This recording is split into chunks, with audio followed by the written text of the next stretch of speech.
And thus we begin. Oh, Ladies and gentlemen, welcome to episode 9 of the Nerds on Wrestling podcast. I am the award-winning host, the Premium Kickman, flanked by, as always, my usual compatriots, infamous one. what up? I have no toes. What up, peeps? And Killa McGillicuddy. Killer McGillicuddy. Wait a second. Now, hold on a second. Let me ask a question. McGillicuddy! Let me ask a question. Immediately puts himself over all of us. Oh, yeah. He can put himself all over me as much as he wants. Take it, see. What awards have you won, though, Cake? What awards? Yo, he won the Golden Killer's Heart. There we go. Yeah, see. Yeah. That's good enough for me. Yeah. That's a hell of an award. I'll take it. Whatever works, dog. Whatever works. We are here to discuss multiple shows. NXT Takeover Brooklyn III and Summerslam and some other things that happened on other shows. I was about to ask, can we please talk about that? Whoopee. Some other things that happened on other shows. I'm glad I caught up. Good, good. It's a good thing that you're caught up. But first, how you guys doing? Doing well, bud. Doing well. Disappointed. Another pay-per-view. That was bad. Doing all right. Well, it was only a little bit bad. Not all bad. It was about half bad. Yeah. Yeah, I'll say half. That It sounds was okay. Yeah. It was meh. Yeah. It was no Takeover Brooklyn 3. It was no WrestleMania. It wasn't even Great Balls of Fire. It wasn't even Great Balls of Fire. Which is pretty bad because... Great Balls of Fire was like the joke pay-per-view that we were all making fun of, and it was actually a good show. And it was really good. We thought Great Balls of Fire was going to be absolutely horrid, and it turned out to be pretty damn good. It turned out to be WWE Balls. WWE Balls. Oh, yeah. Right, and... It didn't give us the shaft that we were looking for. Oh, no shaft. No shaft All again. ball. Right. No shaft. No shaft. We got Summer Shaft, though. Yes, Right. shaft. Whoa. I got a bad visual. Hold on. Get it out of my head. Well, we can wash out those bad visuals by discussing the one show that was unanimously good this weekend, NXT Takeover Brooklyn III. Oh, yes, please. Let's do this. So let's start with our opening contest, pitting Johnny Gargano versus Andrade Cien Almas, in what is easily Andrade's best match since joining NXT. Exactly. Like, by far. Yeah, I It's would like agree. not even close, but like it was a very good match. And it's also surprising because this was an opener and basically a match that I knew nothing about. I didn't expect it to be good, and it was awesome. Yeah, it sure was. Thoughts, guys? Thoughts on this match? Yeah, I mean, action-packed. Like you said, it was something we really didn't expect. We didn't know it was coming. I mean, we knew the match was going to happen, but it was like, okay, all right, let's see these cats go. It's not like, we've had a bunch of exposure to these cats, wrestling each other. Yeah. So they put together quite a match. I was super happy about it. It was when it happened. It was the one I was like, all right, they had to throw something on. Let's get it out the way. Every show can't be, banger after banger after banger. Wrong. Apparently. Wrong. We've been proven wrong. Yeah, I mean, yeah. So. But this was a great match, and towards the end, Johnny Gargano was setting up for his finisher when Andrade Cien Almas's manager, his valet, threw a t-shirt at Johnny Gargano, which distracted him, and it was actually a DIY t-shirt, which I thought was great. And That was beautiful. That was well played with that. And Absolutely. Andrade hits a DDT where he made it physically impossible for Johnny to block it. Just grabbed every single limb of his body and just DDT'd him.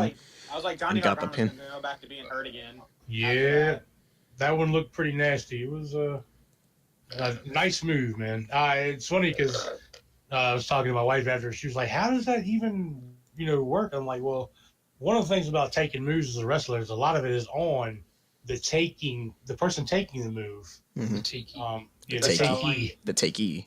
So that was a lot of that Gargano made look good, but of course and we're going kind of breaking kayfabe here. Of course they practiced this. This isn't just all right, guys, get out there and give them the old college try, completely cold. No, they practice. They work together every day. Yeah. So I made sure she understood that. I mean, it's kind of a dick move of me to unmark somebody like that, but at the same time, she's like, I think she was legit worried. Like she was like, wow, how the hell is that even, how is that a thing?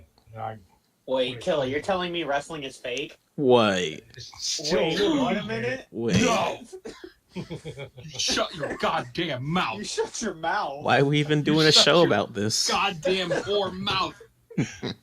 Stop it! I'm sorry. I'm sorry. I just wanted to make sure that her little soul wasn't hurt.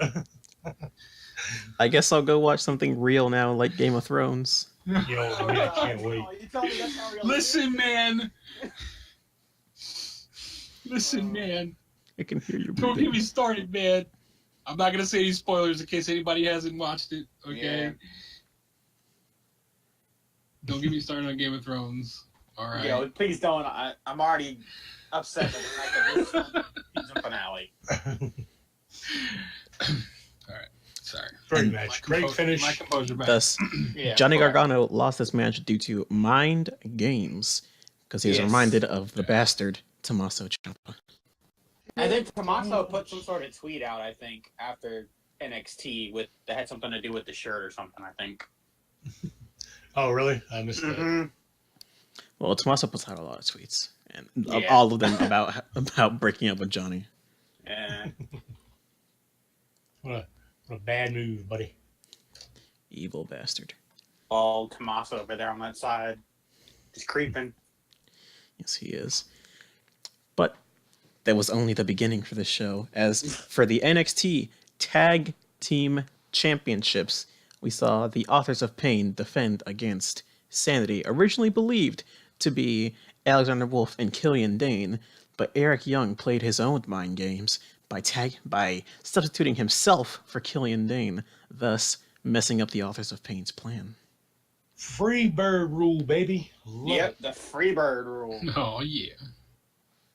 I mean, we already got to New Day doing it, so it makes perfect sense. They ought to be able to throw Nikki Cross in that bitch. I don't care. Yeah, dude, Nikki, dude. Well, we all know Nikki Cross got involved in this match. Yes. Yeah, indeed. The funny thing I have to say is that if you remember when Authors of Pain first came out on the scene in NXT, where they had like the smaller mask, Mm-hmm. that's like basically you starting in a video game at level 0. their attire for this was that like you're at level 99. Yeah. Hell, when they first started out, they didn't even have any masks. They just had like their clothes. Yeah. And then they progressed to the mask, and now they're at this point. I don't know how much bigger they can get with that stuff. Right. They look like something out of Fallout by the time. Yeah. Yeah, I was gonna say they look like Raiders. It's pretty dope. Pretty dope. as And the was match as was this match. This match was very dope. Definitely. Yeah. Yeah. It was incredibly dope. This match was a bunch of big guys and Eric Young beating the shit out of each other. And Eric Exactly. Young, the roughest And- voice in wrestling. The most And gravelly voice. Nikki in the Cross. universe. Ah, yeah, really. Yes. And Nikki Nikki Cross Cross. to get involved. And Nikki Cross. Oh, She go ahead. Yeah. no, I say she saved the day. Mm-hmm. She certainly did. We'll just put that out there. She did save the day. She definitely, she took a bump. If you guys didn't see it, Nikki she, Cross from inside the ring jumped from the top turnbuckle to the outside onto, I believe it was Razor, Yeah, it was Razor. and he caught her and held her, and Killian Dane, the thinker on the feet that he is, decides to splash into Razor and Nikki Oh. Cross through a table, taking them both out, but more importantly, taking out Razor.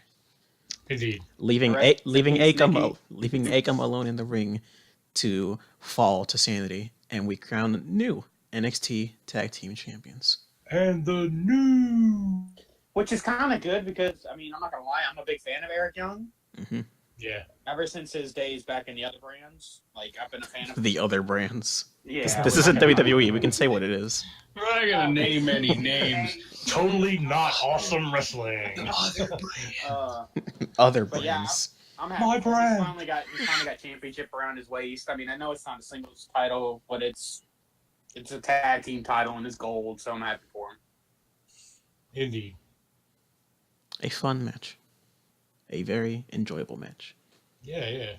They went hard. They and plus I was like I'm not. I mean, all right. I'll admit now that I'm finally I get the AOP, I guess. Mm-hmm. But I'm glad they don't have the titles anymore. Also, I'm glad to see it on Sanity because I like Sanity. I don't like the AOP. But but they're coming around. I'm coming around to them. Let's see what they do from here. Let's see what they do. I mean, maybe they could be the. They've already been 2 times. Never mind. Let's see. The biggest thing that this match teased for me that I'm looking forward to is Nikki Cross versus Paul Ellering. When is that happening? Yo, let's do it. go. Yo, I want to see that. Book it at Mania, Vince. Do it. Nikki Cross versus Paul Ellering. That's a money match right there. Book it. Do it. Book it. But yes, fun match. But let us not forget what happened after the match, as Bobby Fish and Kyle O'Reilly hit the ring and declared themselves a tag team once more. Oh They my flew God, out there I like was- dragons. It was amazing. Yo, I was so happy when I saw them. This Red Dragon is back in NXT. One of the best And it's tag only teams better on the later on. Indies. Yeah. And it only You gets guys ready for better a treat? later on. Speaking of treats, this was a treat of a match, as Aleister Black took on Hideo Itami in the Battle of the Badasses. Oh my dude, that entrance though was Yeah. that big entrance just for the result of the match. I thought it was awesome. Not everything about this was awesome. I thought this was great. Right, indeed. It was a pretty dope match. I mean, every 10 out of 10, call it a 5-star show, whatever you want to do. I mean, NXT hit the nail on the head. Mhm. Match after match after match. Just action packed, nothing boring, nothing like seemingly out of place. SummerSlam. Yeah, I mean, no kidding, man. I mean, maybe the writing teams ought to just swap, or maybe just one team write everything. They'll be exhausted. Because Vince but- has more hand in WWE and Triple H does mainly all the NXT stuff. Right? Yeah, of course. If we Unfortunately, could just flip that, we'll have good pay-per-views. But then then NXT we'll would be suffer. But then we'll be all pissed off about NXT sucking. Yeah. Moral of the story here is, Vince, your time has come. It's Triple H's time. You can't see him. His time is now. He can obviously handle it. He can handle putting on good pay-per-views. So just step back and let him take over.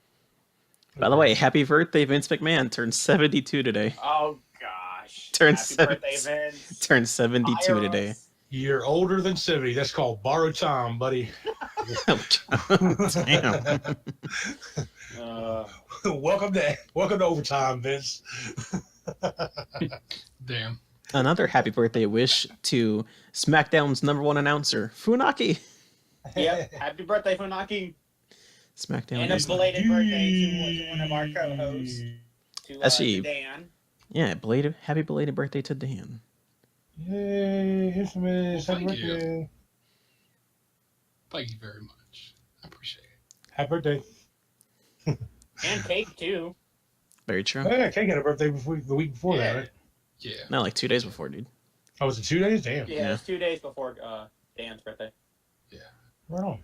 We all getting Happy along birthday, together. all you Yeah. bad Oh, mofos. Happy all the birthday. Ooh, yeah. Oh, yeah. Oh, yeah. But So anyway, yeah. Aleister Black and now- Hideo Itami Yeah, back to that. proceeded to kick each other's heads off for about 15 minutes. I'm mean, man. Did you see the pictures of Aleister Black after Yeah. Hideo hit that GTS? Yeah, he was has big, just dry blood on his nose after the match. I thought it looked really cool. Yeah. Looked Definitely awesome. 2 guys that didn't mind look like they had a shoot, man. That was the closest to a shoot match I've seen in a long time. That was the closest we've gotten to having Kenta back. Yes, exactly. This was the Hideo Itami of old. the Kenta who went out there and popularized the GTS, and then Yes. someone took the move and made it look a hell of a lot shittier. But we're not going to say that person's name. Let's say, what a punk. What a punk. What a nerd. Nerd. Nerd alert. But this was a great match, and Aleister Black seals the deal with probably the best looking black mask we've had in so far. Yes. I'm still not sure if he actually legitimately just connected with his face or not. Dude, if It he looked didn't, like it. if he didn't, that was the best choreographed kick in the history of all things choreographed. I mean, there's never been a better kick thrown if that was a fake kick.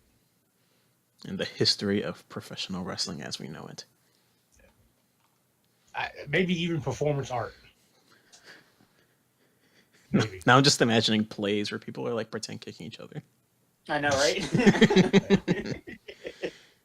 But anyways, this was fun. This was a fun match. Very it was a good surprise match. Yeah. I liked it. Maybe a cartoon with a world full of people, only torsos and legs, no arms. They have to kick. That's fair. That's fair. Moving swiftly on, for the NXT Women's Championship, Asuka defends against Ember Moon. This was a this was a very good match. It really was. I was very surprised at how that was my awesome initial thought when it went down. It's like, all right, cool, let's go. Cool. It was like, all right, this is a cool down match, and we'll have a great main event. Man, you thought this was a cool down. Yeah, I thought it was going to be. Plus, I mean, it's documented. I'm not an Ember Moon fan. Uh-huh. I've never been secretive about that at all. Mm-hmm. So I was pleasantly surprised. I still just don't get the couple contacts part, like we were talking about. It's as far as I know, it's just a look. It has nothing to do with her gimmick at all, as far as I'm aware. Yeah, I don't know. I just feel like she could do just as fine. Less is more. Less is more. Yes. I think.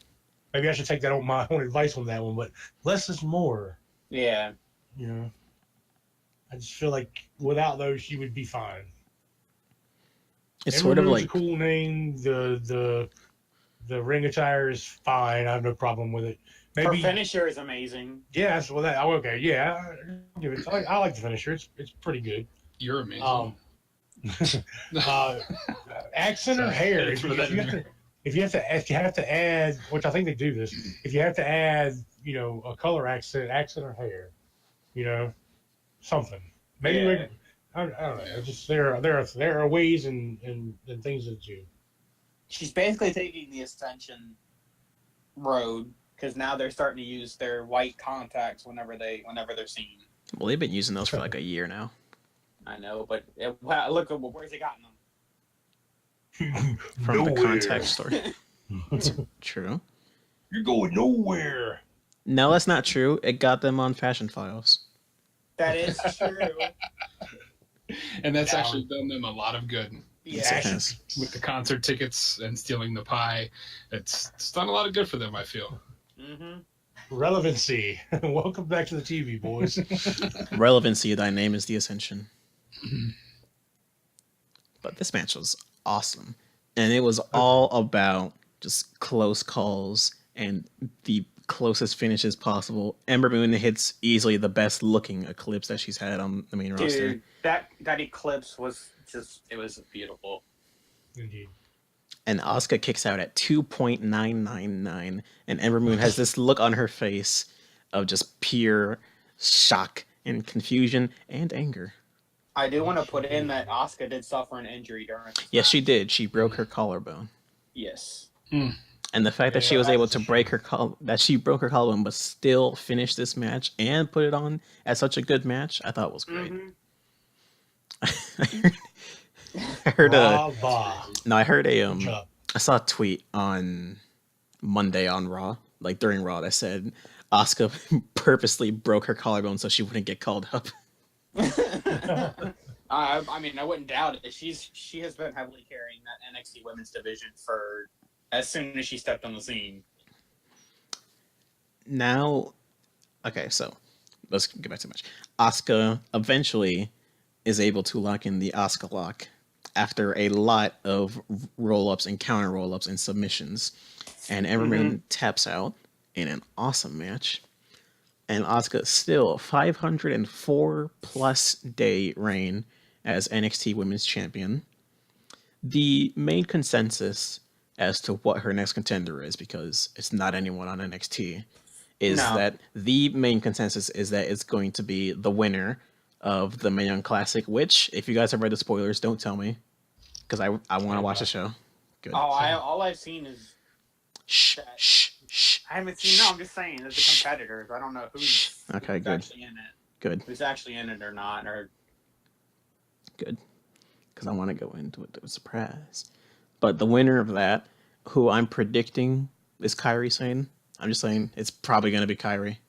Isn't that the what is she though?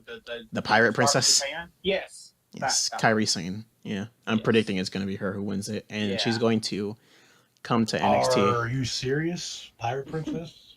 Look, it's great. And she has the best elbow drop of all time. Yes. Fucking love it, killer. That's fucking 10 out of 10, man. I'm not surprised that Infamous like that. That's why I'm here, baby. That's why I'm here. Goddamn dad jokes, man. Fucking love you, man. Jesus Christ. Doesn't get much better than that, folks. Indeed. And Asuka, by the way, tapped out Ember Moon to retain. Yes. The NXT Women's Championship. Yes. Yeah. I don't think we actually said that yet. I did say it. Oh, did you? Yeah, Okay. he said it despite a broken collarbone. Yeah. But I was just getting to the future of the NXT Women's Championship, which is most likely going to be that Asuka and Kairi Sane match, which I am very much looking forward to. Either that or it could be Maya Yim from TNA. Could be Maya. She's been going well. Yeah. Either that or isn't Johnny Gargano's... Yeah, Candice LeRae. Yeah, Candice, yes, she's in there. Candice is great. Yeah. Oh, yeah. So that debuts Monday after Raw, yeah? Yeah, the first episode's on Monday. Yes. Next Monday There you go. after Raw. But thus we There you move on. go, folks. Make sure you check that out if you have the WWE Network lane. 99. Or... 99. Don't give them free promotion. Don't you get the promotion. We still haven't gotten our checks from Vince for booking the shows like 2 months ago. I know, Yeah, right? I know. Yeah, Vince. It's your birthday. You got birthday money. Come on, Doug. I mean, you got plenty of money. You can imagine just Vince throw us a little McMahon here getting there. birthday cards in the mail. I mentioned him wearing like the little cone hat, just the happy birthday. The Feels birthday man code. Yeah. All right. All right. And thus we move on to your main event, pitting Drew McIntyre versus the glorious Bobby Roode for the NXT Booby Championship. Booby Roode. Booby Roode, as according to our one and only infamous one. No, that was me that did that. Oh, that was No. you? Okay. Yeah. Wow. I meant to spell Bobby, but when it came out, Booby Rude. Booby Roode. And of course, you automatically put it on me because of my numerous fuck-ups. Thanks.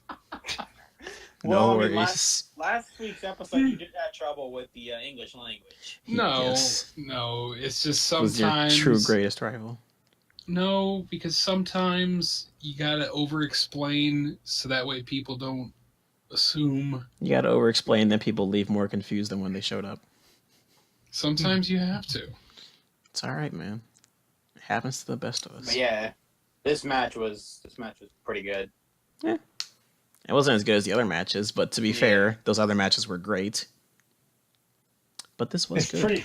It's pretty weird when you look at the main event, and it was, I mean, still a pretty good match, Hmm. but it was like, I mean, It kind of faded into the background of this show. Mm-hmm. But right. this would have, if this was on SummerSlam, this would have easily been the best match on the show. Yes, this would have been definitely the number one match of the show. And what's that say when the worst match on the NXT card is better than the best match? That says a lot. SummerSlam. I mean, It says a lot about SummerSlam. it said a lot about Triple H putting together. I think this will be the team second down best there. match on SummerSlam. Because we're not counting the kickoff show. I think this will be the second best match on SummerSlam Yeah. behind SummerSlam's main event, which was also very good. Yeah. It just sucks that it's like we'll get to it later. We will Let's get talk to about it. this. Let's get to this first. This was a very back and forth match with both men just wanting to hit their finishers and call it a night. But eventually, They were like, "Yo, we got to extend this just a little bit longer, so don't stop trying to hit your finishers all the time." nerd. But eventually, Do something else.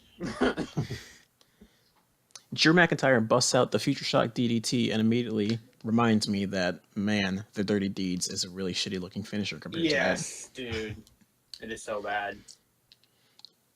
Pretty much. It's basically just isn't the Dirty D's just in double underhook. Yeah. DDT? I mean, Yeah, the Future it is. Shock is basically the same thing, but he just makes it look a lot better. Yeah. That's the thing. If it doesn't look good, it's just bad. To be Yeah, fair, maybe Dean's getting lazy, man. to be Maybe. fair, the current Lazy. Dirty Deeds is a lot better than the old version of Dirty Yes. Deeds. Who remembers the fucking headlock driver? God, that thing was awful. Oh gosh. The original Dirty Don't Deeds even was so Don't even shitty. get started on that. Man. And then Drew did hit the Claymore kick. Yes, he did hit the Claymore kick, which is what got him the win and the Yeah. NXT Championship. And then it got even better after that. During his celebration, he was greeted at the ring post by Bobby Fish and Kyle O'Reilly, who served as a distraction as he was attacked by Adam Cole Baby. Oh my gosh, dude! I'm so glad those rumors were true. I'm so glad the rumors were true as well. Yeah, buddy. NXT continuing to put together just a hell of a roster. I mean, it's great to see these guys getting a chance. To be fair, I mean, people. I am like the world's biggest Adam Cole fan. Dude, so am I. Dude, I loved Adam Cole when he was with ROH and all in the Kingdom and everything. Yeah. Yeah. He was so good, and then he got his stint with the Bullet Club. He's such a great wrestler, and Yeah, and the best part about it is that he's extremely young. Yes. Let me look I've only at his age caught real quick. I've only caught his I've caught more of his Japanese stuff than anything. But Yeah. Adam Cole is 28 years old. This stable right here is gonna be deadly. This is a license to print money, in my opinion. It's the future tag team champions and the world heavyweight or the NXT champion all together. you heard it here first. This is where NXT is going, and I couldn't be happier. Yes. Oh, yeah. They are in good hands. Very, very, very good hands with Adam Cole. And Red Dragon. Mm-hmm. And thus, that was NXT Takeover Brooklyn. What a show. Yeah, nothing to be upset about. It was just awesome. Yep. Nothing on the on the card was below 3.5 stars. Nothing. Nothing No. at all, yeah. You know. There you go. There's that picture I was looking for. Picture. Oh yeah. Take all of this right here. You take you get a star. You get a star. But yes, this was a great show.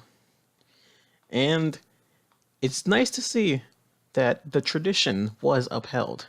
That we have a great takeover and a mediocre to bad main roster show. Exactly. So let's Yep. get to that. Let's get to SummerSlam. Right. And we You will. know, it's weird. It's like that. It's like an anti roller coaster. When you get to the top of the thing and you start going down, it's like that's the thrilling part of a roller coaster. Uh-huh. This is the shitty part of the weekend. Mm-hmm. And thus, but it wasn't all terrible. It was much- It's like now to the unfortunate part of the show, ladies and gentlemen, where we cover SummerSlam. yep. We will be covering the kickoff matches first. And Which by far were some of the best and the Yes. original main event. hmm Uh, To kick off the kickoff, we had the Hardys and Jason Jordan versus the Miztourage in an empty arena match. in front of 48 people. in front of 2 people and the monitor guys setting everything up for SummerSlam. I love how on Monday Miz alluded to, oh, this is what a sold out Barclays Center looks like. I wouldn't know. Dude, that was Fantastic, dude. maybe like we were talking in Discord. Maybe this is the part where they get broken just because they didn't have a sellout arena. It's like, man, there was only 2 people in the audience. I'm still holding on. Pretty sad. Pretty I'm soon. still holding on to that. It will happen. I have, like, that's gone for me. However, this match, I remember absolutely nothing about it. If I'm being honest, I remember nothing about this match. The Miz did not defend the Intercontinental Championship tonight because lol. And Because he doesn't have anybody, because it's not set up that Jason Jordan versus The Miz yet. So that was supposed to happen as far as I'm aware, but like they just nixed it. they nixed it at the last minute. Wah, wah, wah. So do you guys remember anything about this match? Because I don't. I remember that Miz won. Yeah, I just remember that The Miz Frog won. I remember the arena was pretty empty. It's because they were making sure people were switching their Bullet Club shirts inside out at the front gate. Apparently. Yeah. Priorities, Were there right? that many people in the Bullet Club shirts? Priorities. I've also heard that apparently the doors opened at 5 when the show started, which is stupid. Absurd. It's very dumb. Anyways, the Hardys went from being the biggest crowd reaction ever to the pre-show of SummerSlam. Which is just hurts. It hurts my heart hearing that, but it's true. Yep. I mean, it's just it's an enigma. Imagine that. It's because we have this huge act. You know, first of all, we all know who the Hardys are because either we're old enough to remember the Hardys or we're young enough to remember the Hardys. Granted, I fall for the young enough part. You know, obviously the same iteration of the Hardys, but the Hardys nonetheless. I mean, they're still basically, you know, right down to the wrestling moves, they're the same guys. Mm-hmm. Just different gimmicks, different words being spoken, different promos being cut. All different facial expressions from one of them. Yeah, absolutely. You know, and forget about the whole, you know, when are the broken Hardys going to be broken? You know, I believe it was Toes that said maybe it'll never happen. No, it was me that said that. No, that was Kate. That was Kate. no, never happened. Toes are the one that's holding out hope. I know better. I'm holding out hope. I know better as a wrestling fan. You don't hold out hope for anything. But they keep, you know, dipping into it, you know, with the way teasing they talk teasing only goes so far. Yeah. So you can tease me all night, but if you don't take off your shirt, I'm gonna be disappointed. Exactly. I mean, Take it off. They can keep teasing the delete stuff, but I mean, Rest assured, tease it all they want, but when it happens, it'll be the best damn thing in the world. it is going to shit on everything that happens that night, that week, that month. It's not going to matter. Nothing else that night's going to matter because like everything else that's going to happen in the ring, I can see it now. I can see it. They're going to delete to everything else that happens that night. Yes. It'll be obsolete. Everything. The rest of the show would indeed be rendered obsolete. Yes. Yeah, absolutely. Get away and classify myself as obsolete. Obsolete. It's going to be great. Yeah, basically, Miss Raj won this match. Basically, it was Bo Dallas wins best dressed of the night. yes, Bo Dallas as per usual, as has become the norm now. Every night. Bo Dallas, by the way. Anytime Dallas, I'm watching, Bo Dallas I'm believes watching conspiracy theories. He believes lizard men. He believes lizard men. They're like, what is? Anytime somebody's like, what is Bo Dallas wearing? He's automatically best dressed. Bo Dallas believes that lizard men exist and live in the center of the earth. Yes. If you listen to the Talk is Jericho podcast, I remember reading that headline about the show, and I was just like, I'm sorry, what? What a lunatic. Moving swiftly I mean, on. he is, let's put this out there, but he is the brother of Bray Wyatt. So True, that's true. does run in the family. Fair enough. Up next in the cavalcade of kickoffs, we have the Cruiserweight Championship match pitting Tozawa versus the king of the Cruiserweights, the world's angriest man, Neville. Can we just talk about, like, before all this happened, the stare down that happened with Corey and Neville? Yes, on the Takeover show, on the Takeover kickoff, it was Takeover show. amazing. We do have that visual, right? Let me see if I can find it. Yes, here we go. Found it. Please put it on there. There's the picture of him. It's amazing. Just the most awkward, like, he just sat there and stared. It was truly a beautiful thing. But Loved every props second about it. Props to Corey for how he handled that. Indeed. Oh, Corey's like reacted amazingly by just refusing to look at Neville and just being very awkward in the situation. I thought it was Yes. great. There's the full image of it. Neville's oh. beard looks like it just gave up. Yeah, dude, his beard has been looking a little bit rough. That's part of his look, though. It really adds to his look. And there's the full image, by the way, a much higher resolution. Oh my god, dude! Like he's just like, really, Corey? Just Really? the best part about it is that they were talking about Gargano and Yeah, Ciampa, and they were really saying, and Neville says, "Yeah, Gargano, he got stabbed in the back by his tag partner. I know how that feels. Isn't that right, Corey?" And then just shoots him this look. Oh, I loved it. So good. But back to Never his, change. No. Back to the match. back to his match with Akira Tozawa. This was a great match. I really enjoyed this. I mean, what was the point of having Tozawa win it on... As far as I'm aware, Vince just wanted to do something big for Raw. So that's all you can think of is giving Tozawa the title and then just having him lose it at SummerSlam? A transitional champion of one day, just give the title back to the guy. He transitioned it for him. Nah, dog. Way to go, Vince. Nah, dog. Way We had to go. you don't get it. We had to pop the rating for Raw. Just put something else here. Anything else? you just threw together that weird ass triple threat match, or not triple threat, but a 3-on-3 tag match beforehand. Mm-hmm.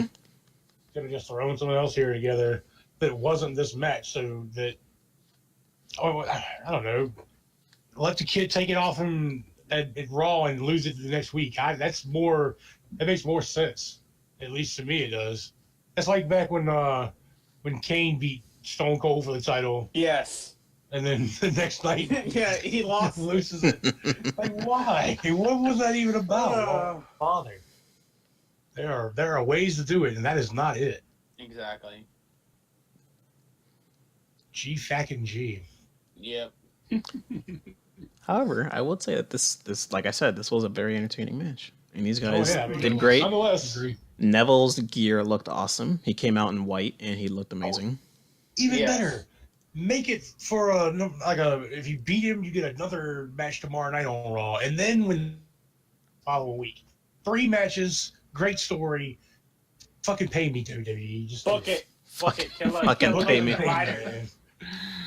Make it so, number one. Make it so. These guys had another match on 205 Live, which I think was even better than this match. Oh, coming 205 now. Which please. two? Oh, No, please. Not.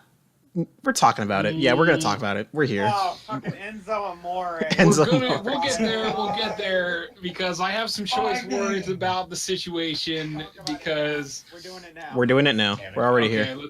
let's fucking do it now. Okay, you guys go. Okay, all right, okay. Fucking... You go. He Yo. just said 3 or 4 weeks ago, I'm 208, baby. You're in the ring with a heavyweight. You don't qualify for this show. Yeah. Suddenly, he just goes on a diet, loses 5 pounds, and he's on 205. Kiss my ass, WWE. Dude. Fair It's you. basically the point that they've given up on the Enzo and Cass. To be train fair. that was there. That train was Oh, got Funny. derailed a good couple months ago. didn't we say when it happened? Well, this is going to end badly. Yeah. Yeah, it got derailed. The whole Enzo and Cass feud was kind of trash to begin with. Kinda trash. It was trash. It was the I dump- say kind of loosely. It was utter garbage. Okay, It was some loose we all video. know That's what it that. was. Like, Okay. it was not. It was ridiculous. Yep. It was okay, we got that. That was the feud nobody wanted, nobody needed, Enzo and nobody Cassidy. cared about. Exactly. Then was Nobody, just looking at him like, this is stupid. nobody asked for it. Nobody wanted it. You know what I mean? It's like the speculation. Okay, like Sonic Mania is the game that nobody asked for, but everybody fucking needed. Okay? Yes. This is the feud that nobody asked for and nobody needed. Nobody wanted. Nobody cared. Nobody even wished for this. Right. We didn't want it. We would rather have them together And and then just kept them as a tag team Except and those never guys won in the that tag room. titles and just kept them together. and Either when that or it kept happened, them together it with sucked. Enzo as the manager. Right.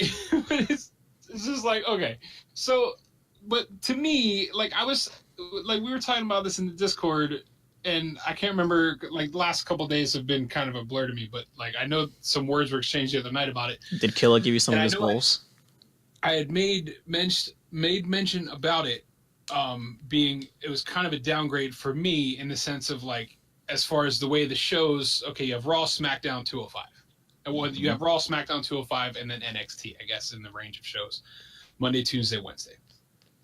So 205 being smack in the middle, or not smack in the middle per se, but after SmackDown, but before NXT, and 205 is being all cruiserweights, and the cruiserweights are also on Raw. But To be fair, they get nothing to do on Raw. Raw is just like Yeah, they get random nothing. 6-man tag Well, matches, and well, all they get- and yeah, all they- the they're- important stuff happens on 205. right, but they're random. They randomly happen on Raw every now and again. They show up on Raw, like they are. You say that like it's a good thing. Like Cake said, 205 needs big names. That's Well, Yeah. exactly what it Right, is. and Which they is do, ex- right, and which that's- is exactly right, why that's- guys like that's what I- Neville and that's what Austin I was Aries were getting there. to. Right, that's what I was getting to, is the fact of like, okay, that is ultimately what's like, him going there is a good thing, yes, but I'm kind of disappointed because like he's great on the mic, like, and I feel like he kind of got the short end of the stick as far as his wrestling skill goes, because it really wasn't showcased, because he just kind of got the ragdoll and Yeah. you know what I mean, like he just got the beat down all the time, and it was never really showcased. You know, they just played the promo end of his character, and it sucked. So now, hopefully, with him going to 205, maybe he'll get, you know, his in-ring work. And frankly, You know, 205 showcase it. Live could also be, if he's not that good, it could be a good way to improve. Since he's facing a lot of really good guys, and if you watch 205, he's getting into a feud with Neville, the best guy on 205. So the two top guys are going to be going against each other. Yeah, dude, top guys, it's top guy business. Calling it now, couple weeks, new Cruiserweight Champion Enzo Amore. God, I fucking hope not. Anyways, I really, really hope not. Either But- that or Enzo will be back down in NXT or something. I don't know. But we move on Yes. to the best kickoff match in WWE history, Wow. as the New Day defended the tag team titles against the Usos in an absolutely awesome match. These I just want to guys say, tore the Big house down. E was flying. Talk about the Midas touch, man. These guys, I feel like both teams, everything they do is spot on. Yeah. I feel the way I feel about, even though this is an unpopular opinion among us, I feel the way about these guys, all 5 of these cats, that I do about Alexa Bliss. She just can't. She can do no wrong, and they can't either. Right now, in my eyes, they're perfect. They had the only good match at Battleground, and they had one of the best matches tonight. Yes, exactly. It is all the proof that we needed that these guys are I like just are think the backbone of the SmackDown Tag Team division. Whoever combined the Kofi, Xavier, and Big E, they need a big, big, big promotion. As far as I know, it was just them. They were just friends, and they decided to just Yeah. make them a tag team.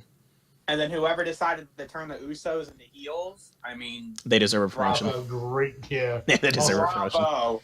Because they were doing nothing as, like, the face-painted faces of SmackDown. Hmm Yeah, exactly. Like, They're Samoan John Cena's. yeah. But But now that they're heels, They were Roman Reigns with less charisma. Exactly. Oh, God. And less charisma and less muscle. Although one of them is married to Naomi. That is true. So, GG, big, guy. yeah, GG. big plus to that one. Yes. Also, big plus to how good this match was. This was great. Like I said, this Sure is was. the best kickoff match WWE's ever had. Well, the And- first part about it was, with New Day coming in with the unexpected. Because if I'm not mistaken, Big E was on the sidelines for this match, right? I don't remember. No, it was Big E and I think it was Big E and Xavier in this match. Yeah, Kofi was on the sidelines. It was Big E and Xavier for this match. Oh, okay. Let me. But I would just like Yep. to say that Dave Meltzer agreed that this was the best kickoff match, and this has the highest rating of a kickoff match ever at 4 stars. I don't understand why they didn't put this on the main card. As far as I'm aware, from what I heard, they left it on the kickoff so that they could get more time. Which, you know what, that's fine with me. Gave them more time. Yeah, the crowd was already there, and people know that this was a great match, so they can go search it out. And it was on YouTube for free. Yeah. Valid point. It says here that Bradshaw, JBL, whatever, basically mirrored your thoughts there. If you had any doubt about who were the two best tag teams, you don't have any doubt after this match. Yeah, these are like No. the two best tag teams in WWE right now. Yeah. The backbone of SmackDown's tag team division. And just great guys, great wrestlers, great promos, and great everything. These guys are total packages. Oh, and they also went Not ahead Lex and Luger. killed all of our. Remember last time when New Day won the titles, we were like, well, maybe here we go again with this long, convoluted, drawn out title reign. No. Proven wrong. No, we were way off. Thank you, WWE, for making us wrong about something. You son of a bitch. Good job. Good job. You won't get us again. We won't get fooled again. Good match, though. Definitely one you can go back and watch again and again. And One of the highlights of the night. yeah, yeah. I'm gonna tell you one of the highlights of this match. What was it? Who was it? Was it Xavier that got knocked off the apron? And then Big E decided to, Yeah. fly. Oh yeah, he did the spear flying out through of the there? ropes. Yeah. Yes. Dude, that was. No, Xavier was in the ring, got thrown over the top rope to the outside, and essentially got Samoan dropped by the Uso that was outside. And the other Uso got on the apron and was speared by Big E through the ropes. Great match. Yes. Eventually, Usos hit their double splash. New SmackDown Tag Team Champions. Great match. Mm-hmm. Indeed. And then setting a theme for a lot of the night there with another title change. Yeah. Yeah. Which I was kind of sad that happened though, because I wanted to see the New Day kind of keep the whole Reign thing going. I was hoping that would go. Not mad that it really, not too mad that it didn't happen, but I was hoping it would go that way. But whatever. However, still good match nonetheless. Yes. And we move on from a good match to the death of a career. John Cena versus Baron Corbin kicks off SummerSlam. Oh God, Jesus Christ! Ugh. Can we pour one out? Pour one out for the homie, please. Pour one out for the homie Corbin. Yeah. Please. Trust us to play respects. Especially before SummerSlam even happened. Pour one out for the homie. Pour one out. Cashing his money in the bank. What happened? Oh. Poor Baron Corbin. So this sucked. Yeah, first of all, Cena had a shit match. His last few SummerSlams have been pretty good. Yes. But this one No. definitely lived up to a curtain jerk. It's like, all right, let's kick the show off with some shitty matches. It set the tone. And then we roll out John Cena. You think you don't think, man, you just don't hear John Cena's music in a curtain jerk match and like, oh yeah, here we go. You're immediately like, oh, okay, bring it out. You're trying to roll out the big guns for this shit, get it kicked off right. And then these two assholes come in the ring and do Nothing. yeah. All they did was further illegitimize Baron Corbin. Good old Baron Corbin there. I've already not given a shit about Baron Corbin. I mean, he's got cool music now. He has cool He does music have now, cool but before that, he was just fucking Sheamus light. That he was Diet Sheamus. Yeah. To me, he was Diet Sheamus. It was just like come out and stand in a big light and then go do things in the ring. Cool, fine. Cool finish and all. I mean, we like his lights turned red though when he walked through them though. That's the only thing. What we'll do is we'll just turn the lights a different color, so it's different, but it's the same thing. It's the same damn thing. Didn't work. No, not at all. So I've never been a big Corbin guy anyway. Then he won the Money in the Bank, and just as I started to give a shit, just as I began to care a little bit, your shit just ran out. Yeah, not only that, but they, for whatever reason, they decided to take the Money in the Bank off him. Yeah. I was like, oh shit, he's gonna do it, and the whole time I'm screaming at the TV, cash in, what are you doing, idiot? Get back in there, cash in, and it didn't. Dude, they got that fucking Neville on the side, dude. What the fuck? That shit. It's funny every time. I just noticed that shit. Oh, it's good. Thank you, Neville. It's how I felt too. Like, really? You shit me right now? That's a theme for this. Let's bury this cat immediately. It's just what we need to do. Be prepared to see Neville for a lot of these matches. Later. We need to like animate that shit. So like as we're going through, like just randomly, not even like as a set thing for everything you do. Like he just needs to pop in randomly all the time, no matter what you're fucking doing. At a larger size. Well, different angles too. Larger side. At different angles, right? Different angles. From the right side, left side, even come down from the top and just pop it. It can even pop up in between the people that are sitting in the middle.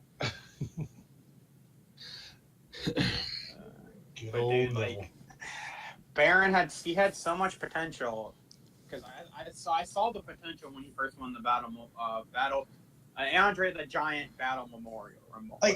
This was such a burial. This was such a burial that John Cena cut a promo on the kid after the match started. We left the ring. He walked up to JBL. He said, "This kid is not thinking about tonight. This kid is thinking about the other night." He shook. Yeah. Yeah. And then he got back. He got back in the ring and eventually beat him with one AA. Yep. Corbin is dead. AA. Corbin. Yeah. Which is a damn shame because I'm a big Baron Corbin fan. And his name is John Cena. Right. Fuck off. Moving swiftly on. We really need that sound clip too. Mm-hmm. John Cena. But can we also say that Wifey had tagged us on Twitter? We do not deserve John Cena for the shit that he did.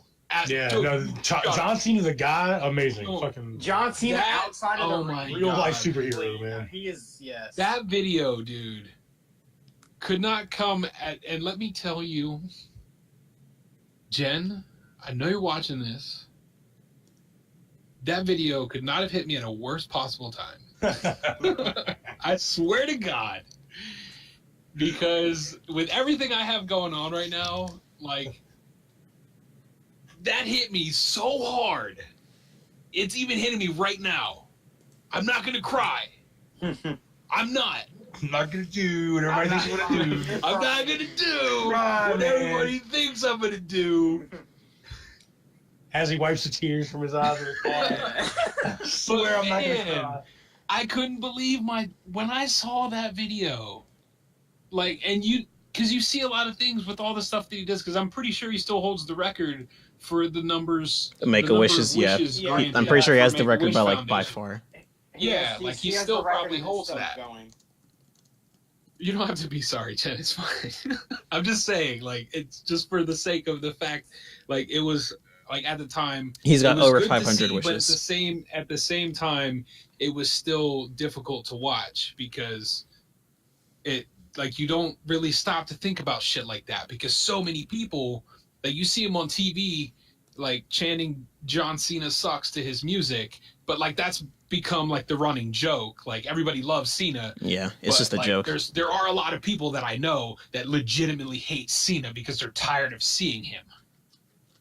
Like I was that guy, but then he disappeared for a while, and now, like, he's not constantly in our faces and in a title and all that. And right.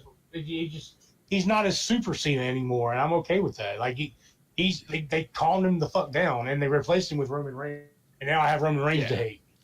Yeah, and that's the thing. It's like a lot of times I feel like so many people get so caught up with just the theatrics and shit, they forget like the actual good that people do. By the way, don't tell Ludacris I said that. Do not tell him I said that. Well, hopefully he's not lurking. Oh, it's 2 a.m, man. He's asleep. Yeah, he's asleep. How do you know? He might be here. You never know. He could be one of us. One of us. One of us. Yeah, he is. I was trying to look it up, but yeah, he has over 500 wishes. Yes. Completed. Yeah, that's crazy. That's insane. That's ridiculously commendable. Like, and that's, yeah, oh my God. Wow. Purple flips it. Rip, kill it, you're fucked. It's fine. It's fine. I really... She is the master of clipping things. Oh, God. You at least expect it. And clipped. That's fine. No, I mean, I wouldn't have said it if I didn't mean... I'm over being over John Cena. Like, it's... I mean, you can't... I mean, it's okay to see him and now. say you sit there, you can say and hate him all you want, but you know you really love the guy. Yeah. Well, I used to legit couldn't stand him, but yeah, definitely. I'm on the old John Cena bandwagon now. Do. I'm there, buddy. Let's go Cena. Hit those trumpets. But I'm still gonna say Cena sucks after I say let's go Cena. Yes. I'm just gonna chant both of them. It's so funny because I could chant embraces both. it now. Yeah, he like leads it as like an orchestra leader. Yeah, he leads it. He's like you can even see him doing it in the ring, and it's just beautiful. Which is really gimmick infringement if you really think about it. We already had Kurt Angle. You suck. Yeah, Kurt Angle's been leading that since like 2006. Come on, John. Come on, John. He was leading it before John Cena broke on the scene against Kurt Angle. Very true. And thus we move on.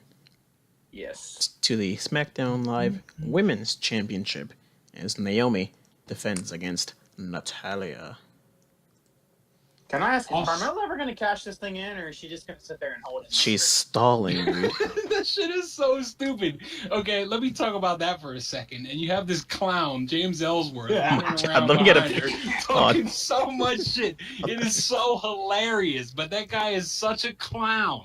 Yo, GG to him though for growing that little beard patch, and now he doesn't. I know, right? Hold on, I've got a picture of him that WWE got. He's so annoying. You better put. I was gonna say put him up to the side. I was gonna say you need a picture of James. Put a picture of James Ellsworth to the side like you did with Neville. Have Neville looking at him like, what the fuck are you doing? Perfect. Oh God, here it comes. Oh God, nailed it. Yeah, just the ear. Dude, that little. Nailed it. Switch, ladies and gentlemen. Love it. Duh. Dude, that. Props to him though, like you said, Killer, for growing that facial hair. Growing that stubble. Yeah. It really adds to his look. That's why they gave him the 30 days off. Look, dude, you need to do something. Right.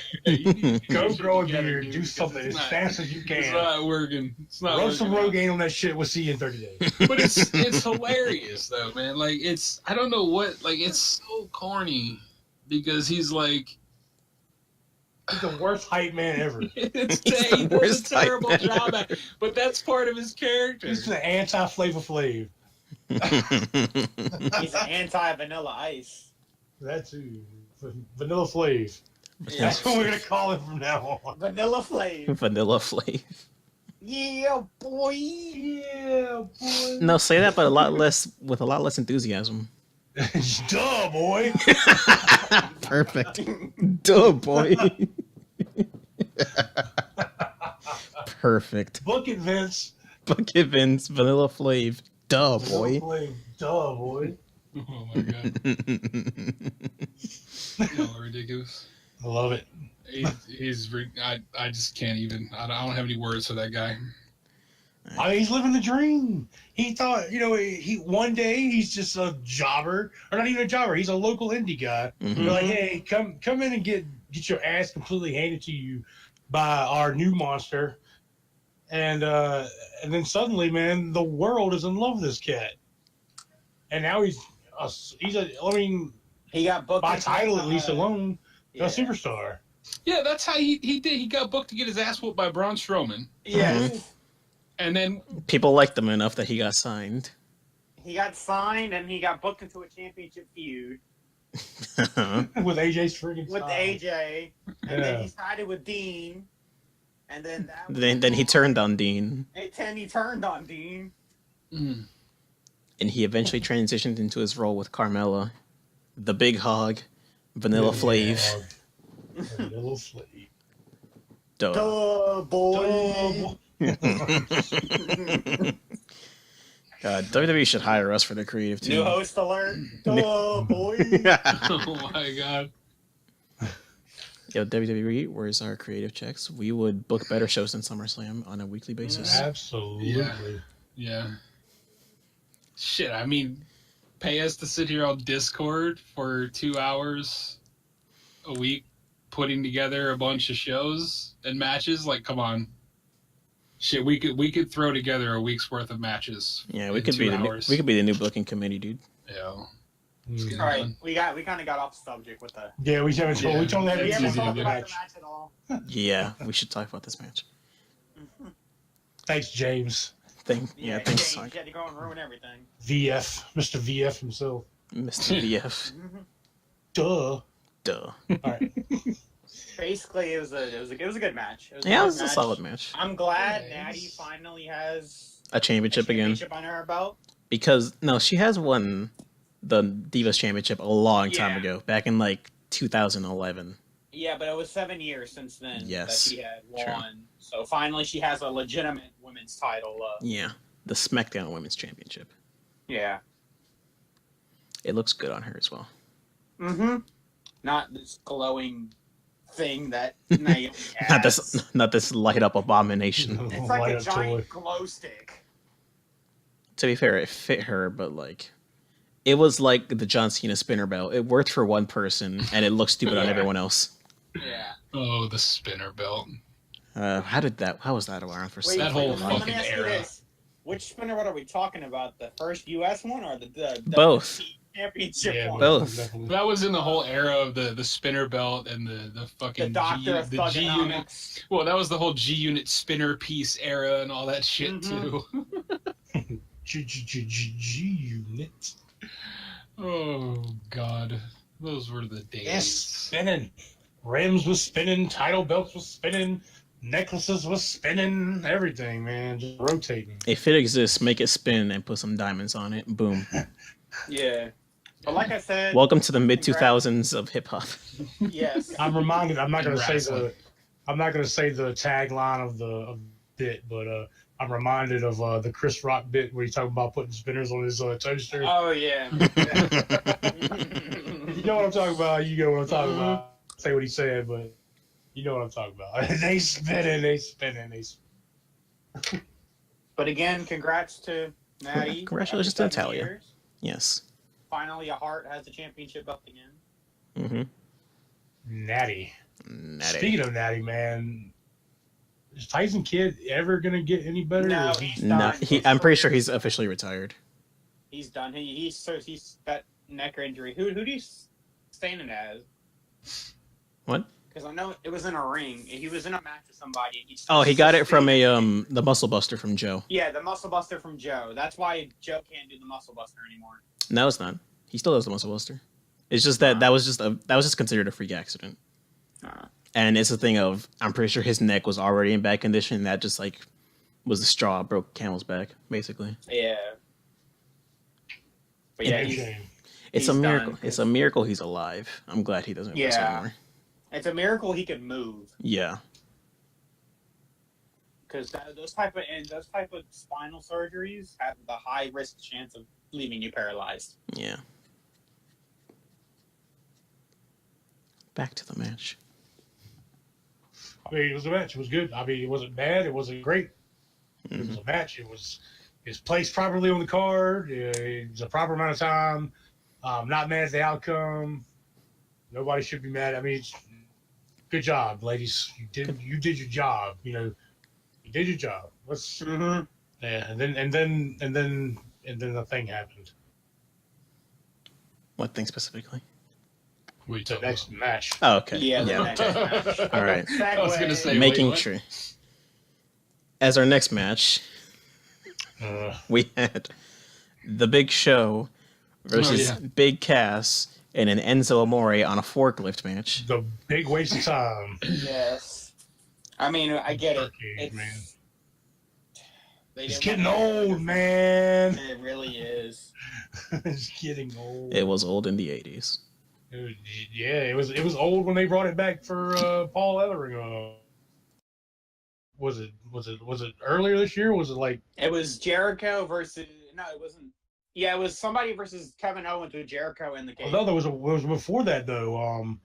Paul. It was the Masters of Pain. Their manager was in the shark cage above the ring Oh yeah, first, yeah. like a few months ago, maybe a year's. I don't know. It was a while back, but that was like they did that, and then a while later they bring it up for Jericho, and it was dumb then, and guess what? It was also dumb this time to put Enzo Amore, but it went from being dumb to just having it to it being dumb to even have brought it out in the first place.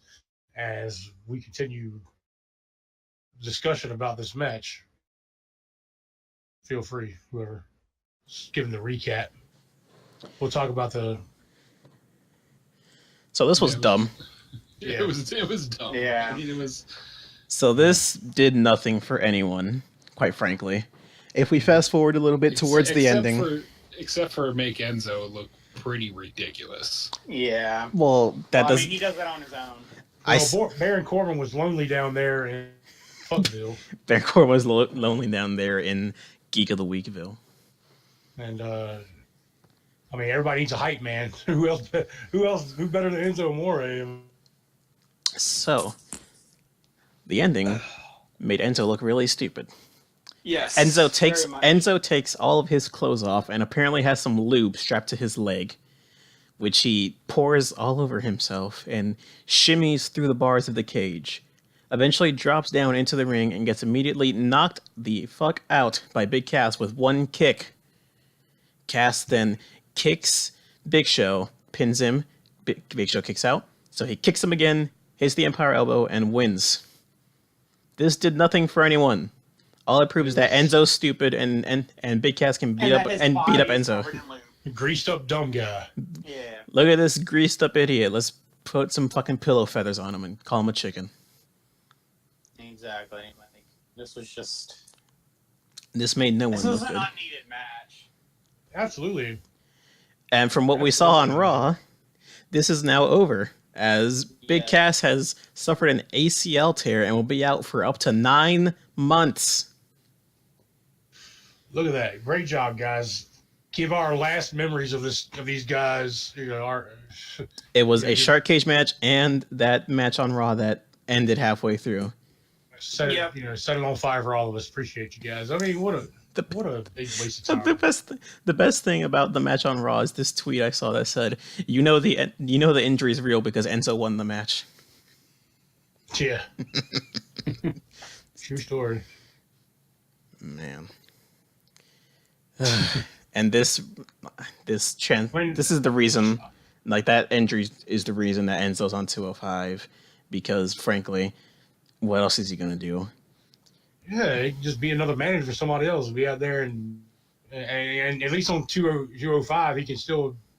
My name is Enzo Amore and say the same blah blahs and he's whatever, man. Neville's back. I agree. Hey, Neville. Yeah, it really is. He needs to be looking up at Good for Big Show, but no, Big Show's going to be taking off. He's going to be taking off real soon to play some D2. Yeah, Big Show's taking some time off to play some D2. Mm-hmm. Yeah. Aren't we all? Aren't we all? Yeah. So this match earns the first official whack. This was whack. It was indeed whack. This earns the first Can we whack just of the get night. the poo emoji and give it the first official shit of the night? Let me go get that. All right, just give me a second. You guys keep talking.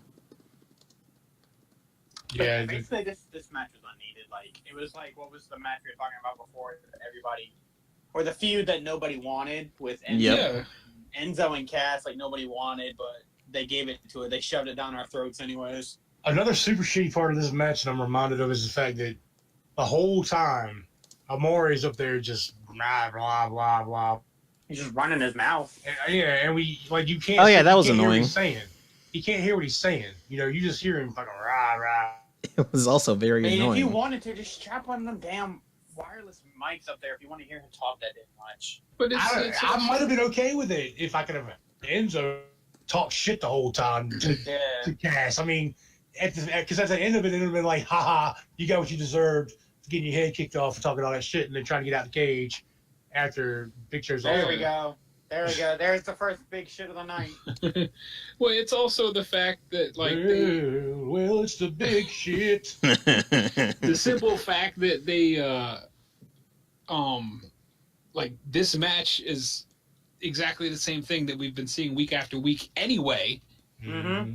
Big Cass dominating. And ever since throwing Big Show into the mix, like you have the Big Show and Big Cass. So which the big lately lads. he's been big ass and Big ass. essentially what has become to be the big shit and Uh-huh. the big ass. So and Enzo had the little fucking emoji on his pants, so I don't know what anybody expected. It's on There his you go. face Put now. that thing in the cage. Yeah, put that thing in the cage. It's in the cage. I don't know what anybody expected from the match, to be frank. But So I Vince don't know. Russo It was just poop on a silly. pole match. Yep, exactly. Thanks, Russo. yeah, shit on a stick. It's a fat slow. Well, Anybody else have anything to say about this match, or we can? Nah, it was a whack. shit show. yeah, it was pretty shitty. And now for a different kind of shit show. Randy Orton versus Rusev. Oh my god. No, dude. What the I fuck when was it this? all kicked off, I was like, "Oh yeah, this is gonna be great." Ain't nothing like a pre-match beatdown and then a great match after that. Yeah, no. Boy, were we surprised! Okay, the reason why I'm laughing is when that happened, I was laughing so fucking hard. Buddy of mine I was watching with, he was so pissed that I was laughing. He got mad. He was What the fuck's so funny, Dan? he was You think mad this as is funny? shit. He's insulted to wrestling. He's like, "What are you laughing at?" Yeah, the same thing you're watching, asshole. I told him, I was like, "What do you mean laughing at?" He's like, "This shit ain't funny." I was like, "Yes, it is." I was like, "Are you seeing this?"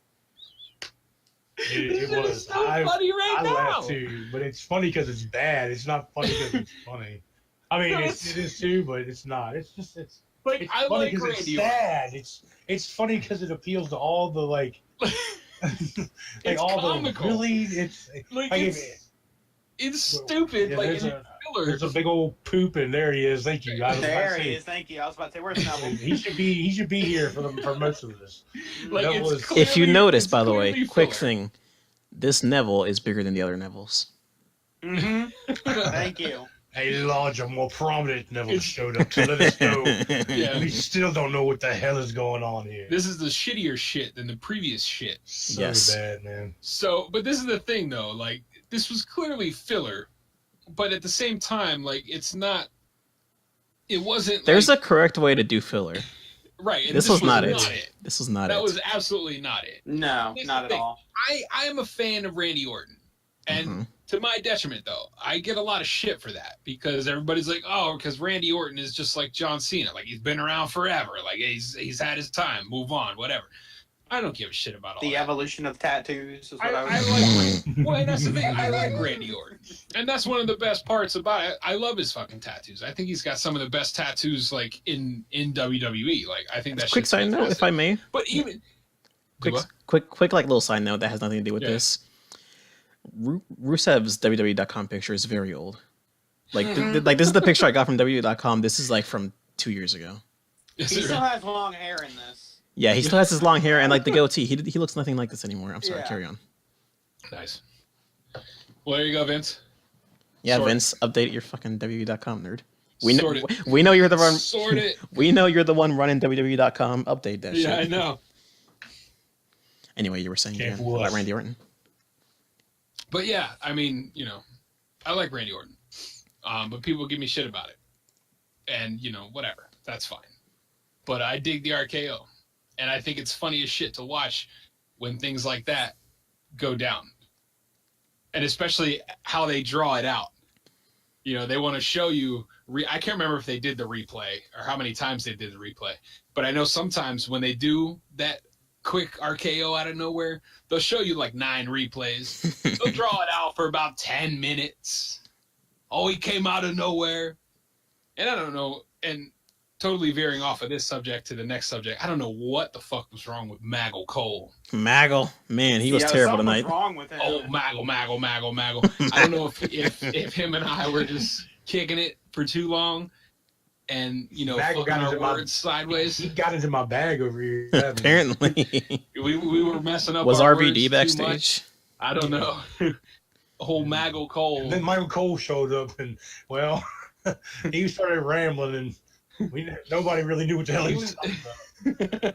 He was just fucking up left and right. I think Michael Cole gave up on this, like, after the end zone match. I don't know if I can blame him. He's sitting there playing the newest WWE game on his phone. Yeah, he's not paying attention. He's playing WWE Champions on his phone. Yeah, he was worried. He was worried about getting that John Cena or Roman Reigns outfit for downloading. I don't know how many fucking times I heard that. He was- I got so tired of hearing that shit. He was Googling the 2K18 roster reveal. That's what he was doing. Which, by the way, that Bobby Roode entrance was glorious. Glorious. Indeed, man. So good. So, We'll talk so about this him match later. sucked. Yeah. Yeah. Well, I mean, I for get what it. it was hilarious. Yeah. Like, I mean, sure, if I had to say it was a good or bad match, it wasn't a fucking match. It was It was not a match. it was fucking stupid. But that's why it was so funny. I loved it. so Mhm. I guess I was wrong because I think Rusev was already in this hole when they threw Baron Corbin and Enzo Amore. He was already Yeah, in this hole. And Rusev has been in this hole ever since him and the Lana separation. Yeah, Because he remember, if you remember back before he came, he made his... I really wish you didn't Pulling remind me out. about that feud because I forgot about that feud and now I'm remembering Yeah. and man, that was fucking horrifying. However, Rusev was the best part about that feud. And this picture I just noticed is basically him from that feud because he looks exactly the same as that. Yes, that is the exact same picture. But like I said, he's been in that hole because he was demanding title shots and Mm-hmm. That fucking feud. God, thanks for reminding me of that, Toast. then... Moving on. So after that, those horrors from an Eldritch dimension, we got a good match. Thank Christ.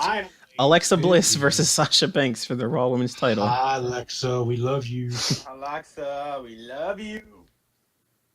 You can do no wrong. So this was a good girl match. From, what is it, Columbus, Ohio? Yes, Columbus, Ohio.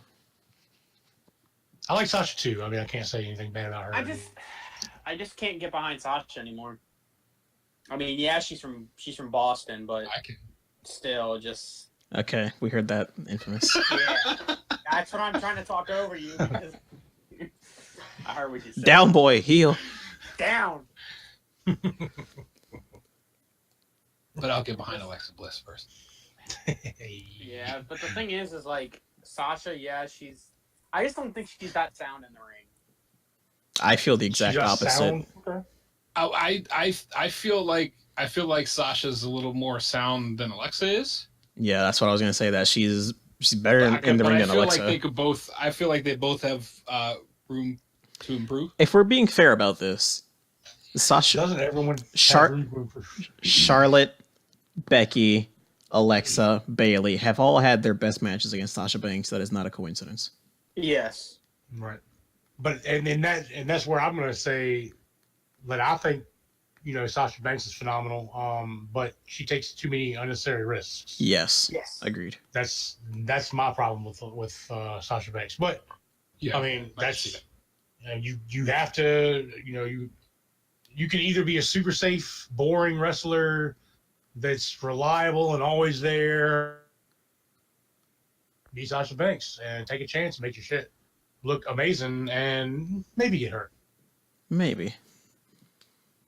Or maybe not. It's all possible. Or it makes you just look like you're dead because you're going to die. I mean, because there have been certainly many times that I've watched Sasha Banks wrestle and have muttered the words, "Oh my God, she's dead." Mm-hmm. She just looks like maybe she just practices taking really shitty bumps. I don't know. But I mean, if she's being, as long as she's okay, I don't think she's being safe about it. But maybe I'm way off. I mean, I'm not the guy in there taking the bump. Yeah. But I've taken bumps and I know it sucks. As long as they're okay, it's fine. I'd say. Exactly. As long as you're okay. But this was a good match. And I feel that it went well, and Sasha Banks as a champion is a good thing. Yes. As long as they don't hot potato it like Charlotte and Sasha, Please don't. then this will be good. 2 thumbs up However, for me. this is also Sasha's fourth. Yes, run. Sasha's 4th women's title champ. Yeah. How long? In a year. So now we got another. Because the Raw women's title was the women's title that was debuted at WrestleMania 32. And she won it 3 times in 2016. With trading wins with Charlotte. But let's all just be frank and honest here. This whole match was only happened because Bailey got injured. Yes. That's like the entire reason this happened. It was supposed to be Bailey. And man, when they showed Bailey backstage, she got booed. Mm-hmm. And that is like all the proof you need that the Bailey character is dead. The main roster killed it. Because in NXT she was the fucking female John Cena. I was going to get Joan Cena. And now she's the female Roman Reigns. Yeah. Ronda Reigns. Ronda Reigns. Rosie Reigns. Either way. Whichever one works. Not looking good. But I mean, Sasha did come out with some good looking, like some really interesting looking. Oh yeah, her gear did look awesome. Oh, her peacock gear, yeah. Speaking it's so awesome how they come up with these concepts. Piggybacking off of that though, Asuka had something similar and it looked awesome. I loved her all the entrances are always amazing though for pay-per-views. True. Like just the way she has the long cape that follows her all the way down the ring until she takes it off. Asuka's awesome. Yeah, we like Asuka. And this match I just hope it doesn't happen with Bailey because we know eventually Asuka is going to get called up. Yeah. I just hope her popularity doesn't fizzle like Bailey's is starting to. Well, Asuka doesn't really have a character. She's just like the silent, not so silent badass. Yeah. I mean, she just or I should say not the, she just the character, she screams she screams things in Japanese and then kicks people. Mm-hmm. That's all you need to do. I love that when she just went off of that tirade. Was it on the on Ember Moon and NXT? They're in the contract signing. Exactly. Yeah. It was so good. You don't know have a clue what the hell she said, but you don't care. It was just badass. Only way to be she said it. It was be more badass is if it was in German. Let's be fair. It was badass and it was kind of hot. Yeah, definitely. There you go. But this was a fun match. Both of the women's titles matches tonight were fun. They were enjoyable matches, and that's really all you want. What more could you ask for? You could ask for the rest of the card to be halfway decent, I guess. Look, this is a WWE pay-per-view after a takeover. That ain't gonna happen. Anyways. Yeah. Up next, the battle of the spooky dudes. Finn Balor versus Bray Wyatt. Oh my gosh. The spooky dudes. Finn Balor versus Bray Wyatt. The Demon King. Rah! It's Kane Jr., everybody. Look out. Rar. Rar. He's so spooky, rar. He's so spooky. The Battle of the Spooky Dude. The big spooky dude versus the sexy spooky dude. That every girl loves Finn Balor. Like, And every man, whether they want to admit it or not, is also in love with Finn That's a Balor. perfect nickname for Bray Wyatt. Yes. Big Spooky. Big spooky. Good old Big Spooky. It's like Kevin Nash is big sexy, but he's big spooky. yeah. Exactly. Big Spooky. Big spooky Bray Wyatt. It's amazing. All right. I Anyways, feel like that's an old picture of him too. Yeah, that's because his beard's his beard's cut off there. That's Yeah. a I good see. picture. I feel like his beard's much longer now. I think this is like when he first returned with the dreads and stuff. Yeah. Silly dreads. Hmm. I think it works for his character. Yeah. He does just look like a drug dealer, though. Yeah. Wow. Yo, Big Spook, let me get some. let me get an ounce. Hey, yo, big spook. Big Spook, let me get that. Big worm. I mean, big perm. What's up? Or was it big perm? Hey, yo, Big Dread. That's an even better. Big Because dread. it serves two meanings. You dread him because he's spooky as shit, but he's also got dreads, man. Hey, yo, big dread. Yo, Big Dread. So, Lord. aside from creating new nicknames from him, this match was. This is the only bad part because I kind of missed out on this match because my internet gave out. If I'm being honest, I don't remember much about this. I mean, it wasn't bad, but it was like, You're welcome. it was The another viscous acidic fluid. match. Maggle. No, that shit. Okay. I was done by then, dude. Yeah. Oh my god. Acidic I mean, fluid. I get it. You can't say blood. That's fine. They couldn't say it before when Gangrel was spitting it all over things. They didn't say blood back then. They said that that dark viscous fluid or dark viscous liquid, and it was Michael Cole back then too. Mm-hmm. Well, that's what I think it is I think old Maggle is just way past his prime. He has been there for a very long time. He is just there comes a time in every man's life. I just saw you put It's it up just on acidic liquid. There comes a time where you just like, and that's the thing. I don't know. I'm sure they're just reading prompts or they're reading off of a page. Like, I don't know to what extent they're reading things, where they're reading them from. I don't know. But they're reading it from somewhere.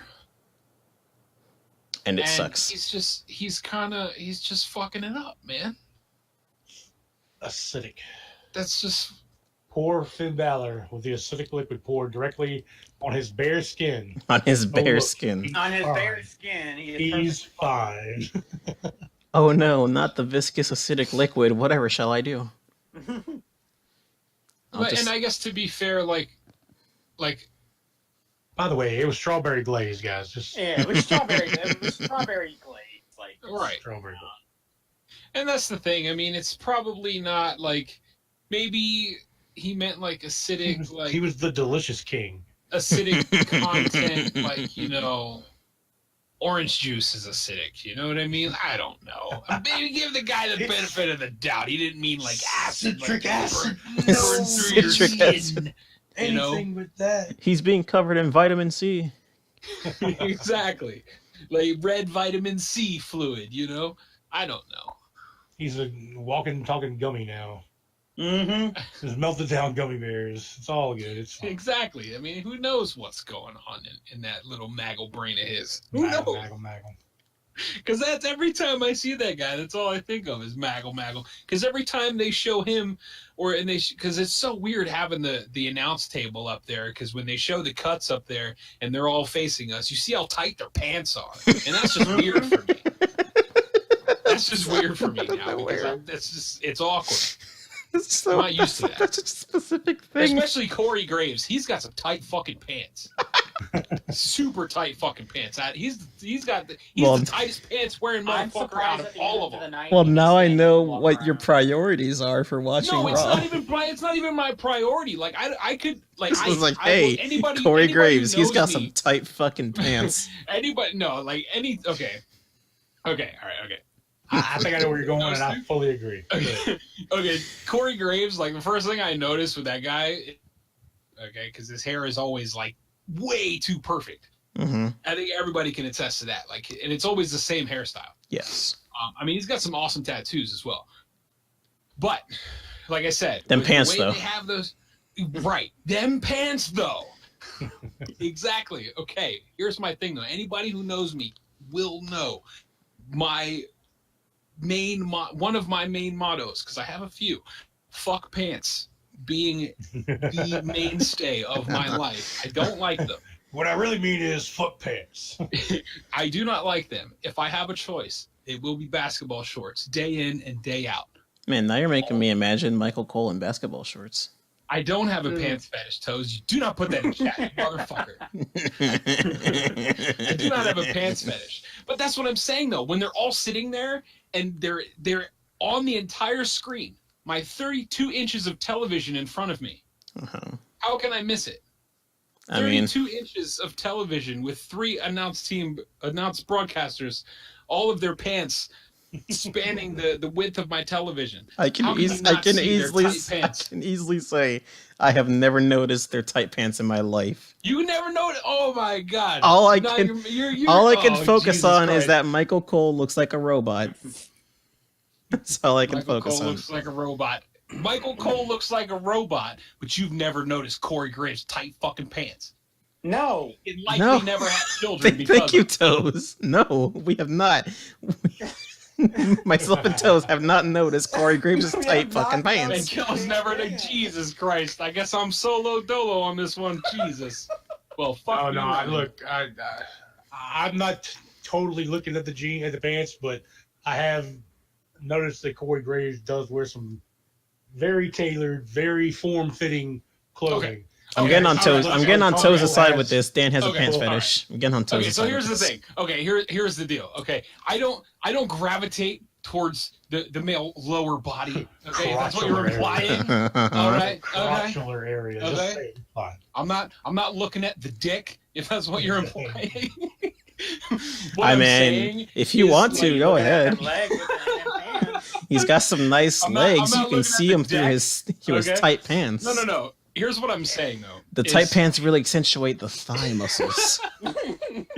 That's not where my eye goes to, but like when they're sitting down, like it's there. Like it's out of the corner, like the peripheral view, like it's there.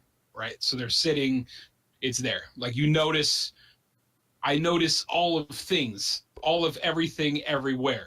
Okay? All of the pants, all of the jackets, all of Maggle Cole's bullshit commentary. Okay. Maggle. Even Booker T when he's got his fucking man bun going on, dude. Oh my I see that shit. Look, his man bun looks great every time. I'm just saying.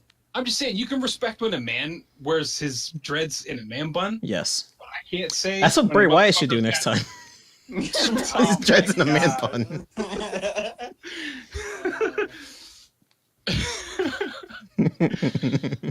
Shucky ducky quack quack moment of the night, folks. There it is. I don't even know where this was going. It was just you talking about pants, man. We were talking about a match, and then you started talking about Michael or Corey Graves' tight pants. And I was just saying that I wasn't a fan of how tight his pants were. I was talking about Michael Cole, and I was talking about how I wasn't a fan of how they do like the broadcast booth up there because of how Like, I don't like how they do the broadcast with it. There's just very weird because like you get more than you bargained for. It makes you focus on a man's pants, and I'm not comfortable with that. Mm-hmm. I mean, No, it's not that I'm not comfortable with focusing on pants. strongly worded letter. It makes me It's focus on strongly pants, worded and I'm letter. just- I am Speaking not comfortable of with strongly this worded forward. letters, I just remember. No, I mean, I remember I this don't- one letter. Like, quick Yeah, thing. I mean, it's like, it's cool, man. I mean, pants are pants are pants. Fucking pants, dude. I don't mind them. Whatever. They're just not for me. quick. Probably Versace. I just when people are wearing tight pants, I take notice. I agree. See, I mean, I feel that way too. Though I see somebody, When I see somebody with tight pants, I often think to myself, it makes me hurt. I think to myself, what the fuck is their fucking problem? Why? What's your fucking problem, dude? Why you got such fucking tight pants? Not even not in the sense of like I have an attitude about it, or I'm mad at them, or I'm angry. Anything like I am just curious as to like, okay, no, yoga pants, fine, get it, no problem, understand, I get it, but like tight dress pants, tight like jeans, like the whole the leggings, jeans, okay, like the jeggings. I renamed you in Discord to lover of tight pants. That my sister says this all the time, the whole jeggings thing. Like I get that, right? I get that. I understand it. Like the fabric of jeans, but the comfort of leggings. Heard. Okay. But the actual like jeans, consistency of jeans, but tight, no. Why? That's a different level of discomfort. Like what the fuck? So Finn Balor hits the coup de grace and gets the pin on Bray Wyatt. Leaving the king to reel that motherfucker right back. Gets that coup de grace. The coup de Gracie. The coup de Grace grace. pants on during this match. Thank God. Man, pantsless Bray Wyatt is an image I do not want. Decent Yeah. match. It But wasn't is it though? super duper, but I mean, let's talk about pantsless Bray Wyatt for a moment. I'd rather not. In the next match, we had That's Dean fine. Ambrose and Seth Rollins versus Sheamus and Cesaro for the Raw Tag Team Championships. She's the only one who knows. Yeah. Moving on.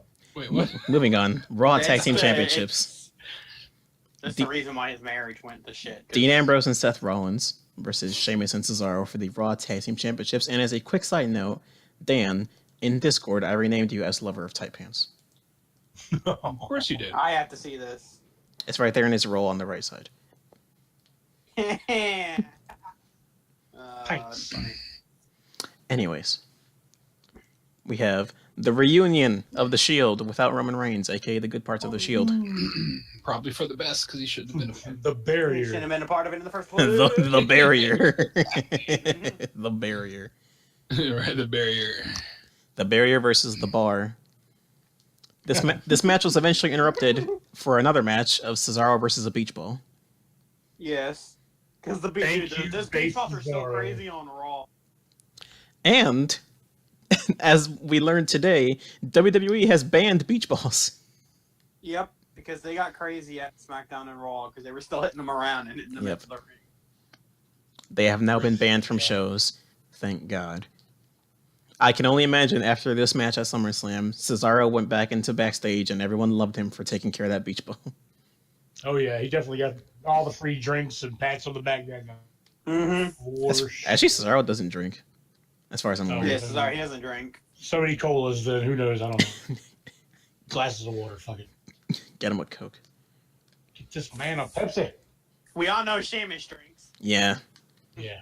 what a stereotype. What a stereotypical Irishman. What a nerd. So this match was great. This Yeah, was I like mean- this was on par with the New Day Usos match, I'd say. Mm-hmm. This I was think this is where, well, this match and the one before it, and really, I think we'll say the two before it, from the women's match on, for the most part, yeah. SummerSlam, The show did like turn around, except for one yeah, match. it got really good after that. I mean, Yeah. again, except for the one match we're going to get into We will get into that. soon. Mm-hmm. But this was great. I love this. I can submit a request for a change back to Pizza Dan. All right. But this was, yeah, I mean, in my opinion, probably like one of the best matches on the main card, I'd say. yeah, lots of good tag team action. You had Ambrose and Rollins hitting the suicide dives. That was pretty dope. They I haven't love missed a beat as a tag team. Yeah, just, two guys that I don't know. Well, guess we'll I don't know the Raw tag division. I think It needed it needed more tag teams. Yeah. Well, yeah, there's that. Especially these guys have chemistry. So. Yeah, exactly. Way behind the SmackDown. Mm-hmm. Yeah. Is what I'm trying to get out of here, but great match. I mean, great match. Yeah. It's good stuff. It's good stuff. Dean Ambrose and Seth Rollins, new Raw Tag Team Champions. Oh, yeah. Wonder how long it'll last, I mean. I don't know. Until it'll implode. It'll last until the Hardys go broken. Oh, yeah. They'll also implode. Their fucking egos will get in the way. As they always do. And they'll fucking start bickering with one another. I'm better. No, I'm better. I was the better part of the Shield. No, I was the better part of the Shield. Roman Reigns come in. It's my house. And maggle. Oh, implode again. And it'll fucking... It's going to be stupid. It's going to be a battle of egos all over again. Yeah. Because old Vinnie Mac, history likes to repeat itself. Mm-hmm. I hate tag teams. Right. He hates everything. He likes to implode everything. Good thing he's on borrowed time. Jesus Christ. Damn. Low blow. It's like, no, he's Vince McMahon, dude. He's in phenomenal shape. I'm pretty he's sure. in phenomenal shape, dude. I don't know about that borrowed time, dude. He's gonna live probably well past his expected time frame. Guaranteed. Guaranteed, dude. He's Vince McMahon. He will never die. Muggsy, Vince is never getting back in the ring. Vince is way too old to get back in the ring. Yeah, I don't think he's gonna get back in the ring. At most, he'll take a bump. Yeah, at any capacity take a that he bump would and be have in a the heart ring. attack or something. Yeah, maybe he might hit a He'll might take a bump. Might he'll slide into the ring and tear his fucking quads again. maybe in the role of maybe a guest ref, some shit like that. He'll do his fucking McMahon walk down to the ring. Dude, the grapefruit he would even roll into the ring and tear his colon again. Oh, God. He'll do his no chance in hell fucking arm shake walk. Before he even gets to the ring, he'll tear that colon. Oh, man. He's halfway down the ramp and he just clenches himself because he just tore his colon. Ah. Ow. Whoa. You took it to a dark place. Took it to an Xbox or Xbox place, excuse me. I was gonna say an Xbox place. An I would Xbox say that's a pretty place, fucking dark place. It's an Xbox place, man. Oh, X-Pac. But this was a good match. John Waltman. Yeah, this was fun. Good. This was fun. And then we get to the next match, which is Yes. Now hold on a second. Now hold on. Wait a What? fucking minute. We could talk about Vinnie Mac tearing his fucking colon, but I can't talk about Corey Graves' tight fucking pants. Give me a fucking break. To be fair, this Vince McMahon conversation lasted about a minute. Not the point. We did not go on full tangents about Doesn't pants. matter. Doesn't matter. Sometimes, you can't judge a book by its cover. Okay. Sometimes I go on tangents. Okay. Uh-huh. Is this leading to a tangent or is that it? No. Continue. Okay. For the United States Championship, we had AJ Styles versus Kevin Owens with special guest referee Shane. Kevin Owens. Special guest referee Shane McMahon. Always a good time to see Shane in the ring with a ref shirt on, because the shenanigans ensue. Shenanigans. Thank Christ these guys finally had a good match. Shane Anigans. and it happened again on Tuesday. We got the best jokes. 10 out of 10, bro. Mm-hmm. Great match. I give this Great, 10 Corey interaction. Graves tight pants out of 10.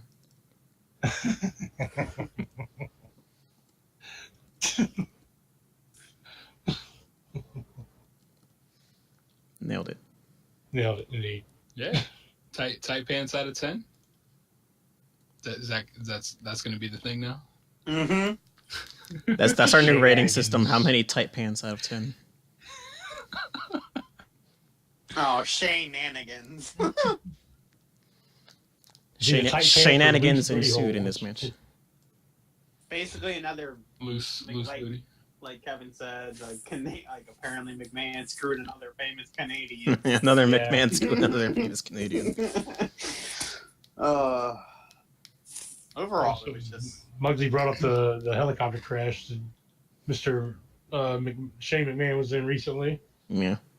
Yeah. And he survived because he's Shane McMahon. Because he's Shane McMahon. No, But he walked Well, away what was that he unscathed brought because up? he's He Shane actually McMahon. there actually was a helicopter crash? Yeah, he Yeah. he was in a helicopter Yeah. crash and walked away unscathed because it's Shane McMahon. Oh, that's crazy. They're like, "Are you Vince McMahon's son?" He was like, "Yeah, I remember that. yeah, totally, sure am." Kevin Good guy Owens. Shane, Kevin man. Owens He brought really up isn't- Kevin Owens brought up the helicopter crash during this match. After Shane Yeah. McMahon got laid out, he says, "You survive helicopter crashes, but you can't get up for a 3 count." I know, right? That was great. But these guys had a great match. AJ Styles still United States champion. Good Just when you think stuff. You're not going to see another big bump out of Shane McMahon. Presses us again. Nah. Crashes a helicopter. This is what I do, folks. I have to take a big bump once every 6 months. And We he's didn't know it. perfectly fine. But this whole time he's been gone from WWE for 15 years, every 3 months he's just jumping off shit. And we just didn't know. Yeah. Good job. What a guy. Good job. What a guy. Shane's he's not the guy. He's the guy we need, but not the one we just. Any final thoughts about this match? And any Shane It was a shenanigans? match. It was a match. It was a great It was a match. I think they're setting the stage for Kevin Owens, Shane McMahon, WrestleMania. That's what I'm thinking. I don't know about WrestleMania. I'm thinking that's going to happen sooner than later. I think it'll Like, be maybe Hell in a sooner Cell. than later. Hell in a Cell, I'm thinking. Either that or No Mercy. Hell in a Cell. No Mercy's a Raw pay-per-view. Oh yeah, that's right. I'm going Hell in a Cell because that's a SmackDown pay-per-view. Yeah, I and mean, you know maybe- Hell in a Cell. At some point, I mean, I only say WrestleMania because I feel like it's going to be grand stage type shit. Uh-huh. But I mean, I don't know. At sometime soon, I feel like they're definitely setting the stage for them to go head to head. Especially like on SmackDown too. Really set that Yeah. forward as well. Yeah. I do have to say I was a little worried to watch KO take a Styles clash. Yeah, that looked kind of. It looked a little rough. Nah, he was Yeah. fine. It looked bad to me. He was fine. I mean, yeah, obviously he is, but oof, it looked a little. Look, he little didn't sketch. he didn't James Ellsworth it. No, he didn't. Oh God! Don't remind me of that. I thought that kid was dead, man. That's really his chin is back there on the mat still. God. So I give Yeah, and I think give they this told a great match story. 7 Corey Graves tight pants out of 10. I think they told a great story. You know, I think Shane constantly, being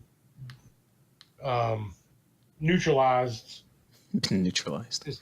telling a good story. I mean, it does make it look like Kevin Owens can't catch a break. I like it. Let's keep going with it. Let's see where they go. And this match was perfect if you're a fan of ref bumps, because boy was there a lot of them. Yes. Yeah. The best ref bump of all time still goes to the match they had at Battleground, where Kevin Owens just picked up the referee and threw him at AJ Styles. No, it was the Yep. other way around. Threw AJ Styles at the referee, and it was hilarious. Right. Yeah, that was pretty good. But this was a fun match. And moving I on from agree. fun matches to whatever the fuck this was. For the WWE Championship, Jinder Mahal versus Shinsuke Nakamura. It was Shinsuke Nakamura versus Singh Brothers. Can we just put this there? Oh God, I'm tired of seeing that shit. Aren't we all? Fucking sick of that. It was basically fucking SmackDown. It was. There we go. Thank you, Neville. Thank you, Neville. Welcome back. You should have shrunk the Singh brothers down and put them like one on each side of his shoulders. That'd have been great. On Neville's shoulders. No, on genders. all shoulders. Well, Just they're- standing on his shoulders. Oh, okay. Little tiny ones. Yeah, like the devil and angel kind of thing. But anyway, I don't know. I mean, it's bullshit to see this match continuously have the same, but like not this match per se, but his battles, like his matches, have the same fucking finish every single fucking time. Yes. Stop it. The Singh brothers come in and just. A Singh Brothers distraction and then the Colossus. Which, by the way, Yeah. the Colossus is a shitty name. In my opinion. It's a shitty name for a move. The whole thing going on with it, the whole, all you see, because I'm not American. It's so, I'm actually Canadian, but I represent job. yeah, I don't. It's stupid. Well, that's what I'm saying. Like, and again, like week over week, like they keep playing this same fucking angle. Like they keep grinding it into the ground. It's like, okay, we're good. It's the same problem I had with Rusev and John Cena Right. last month. Same problem then. I'm tired of this. You know, everybody hates me because I'm not from here angle. No. Everyone Right, hates like, you because nobody- you're from This ain't 1987. Nobody's said that shit. Nobody has put any kind of anything out there to say that, hey, I hate you because your Jerry curl sucks. How about that? I hate you because you're on steroids. like, and that's the thing, like, nobody, Son and of a that's the juice. thing, nobody has even said anything like that either. Like, nobody has said shit. I mean, Like- they don't need to say anything. The back knee tells the story. Yeah. I haven't even noticed. See, I haven't even looked at his back knee. It's gross. It's bad. We all have our preferences. I noticed. focus on back knee and you focus on tight pants. You focus on tight pants. I just happen to notice tight pants. I happen to focus on notice them. back knee. We all have our vices. It's not a vice. Oh, God. You bastards. You bastards. But basically, this was just This was a Like Jinder I- Mahal match. yes, like Yep. there's only so Hook, much line, you and can do sinker, until man. this whole Jinder Mahal thing dies out, and then what do you do? Put the title back on Cena. Oh wait. Pretty He's much on what Raw they're now. probably gonna do. Mm-hmm. Oh yeah, that's right. He is on Raw now. Getting into a He's feud with still very Roman Reigns. Can we talk about how WWE put out a tweet the day that John Cena and Roman Reigns were in a tag match, but they tagged Seth Rollins instead of Roman Reigns. Nice. Rip. Like even Raw is just tired of Roman Reigns. They've been doing that hard. Oh man. Let's Rip. make this Neville bigger. Yes, thank you. Here we go. Tell us how you really feel, Neville. Yeah, I'm not really sure how I feel right now. I think that's how he really feels. There we go. Crazy. I will say though that SummerSlam did have its ups and downs. Well, we're not Most through of with the match. There's one more match left. I know. Yeah, I know. I'm just saying this The- was one of its downs. Yes, easily. this was a very big down because I This mean, was one of Shinsuke its didn't even downs. get to hit the Kinshasa. This so. is a very big I Neville. know. However, he did make up for it. on SmackDown. Yes, he did get to make up for it on SmackDown, which was kind of shitty. I He think should he have. killed. I think he killed Jinder Mahal because Jinder Mahal was not moving. He should have. He should have won. I think Nakamura should have won the title. I think the match was booked very poorly. Agreed. This is a I'm big just Neville. tired of seeing an old gender. So agreed. Well, yeah, and that's the thing. I think, and to me, I don't see where Jinder Mahal as champion is going. Like, what's the end game here? Like, I don't see what they're building with it. Like, primarily because they're going forward with it as him just preaching this whole like we were talking about. Like, he's going with this angle still of I'm not from here and everybody hates me because I'm not from here. Like, that's all they're building it off of. So it's become stale to me. So I don't see where they're going. Versus the if that's where they're Foreigner. going, like it's just I don't really see a point. Your champion, the Foreigner. I'm not from here. I have my own customs. Look at my crazy passport. If you've never seen that Futurama segment, look it up. It's great. Oh, I love that one.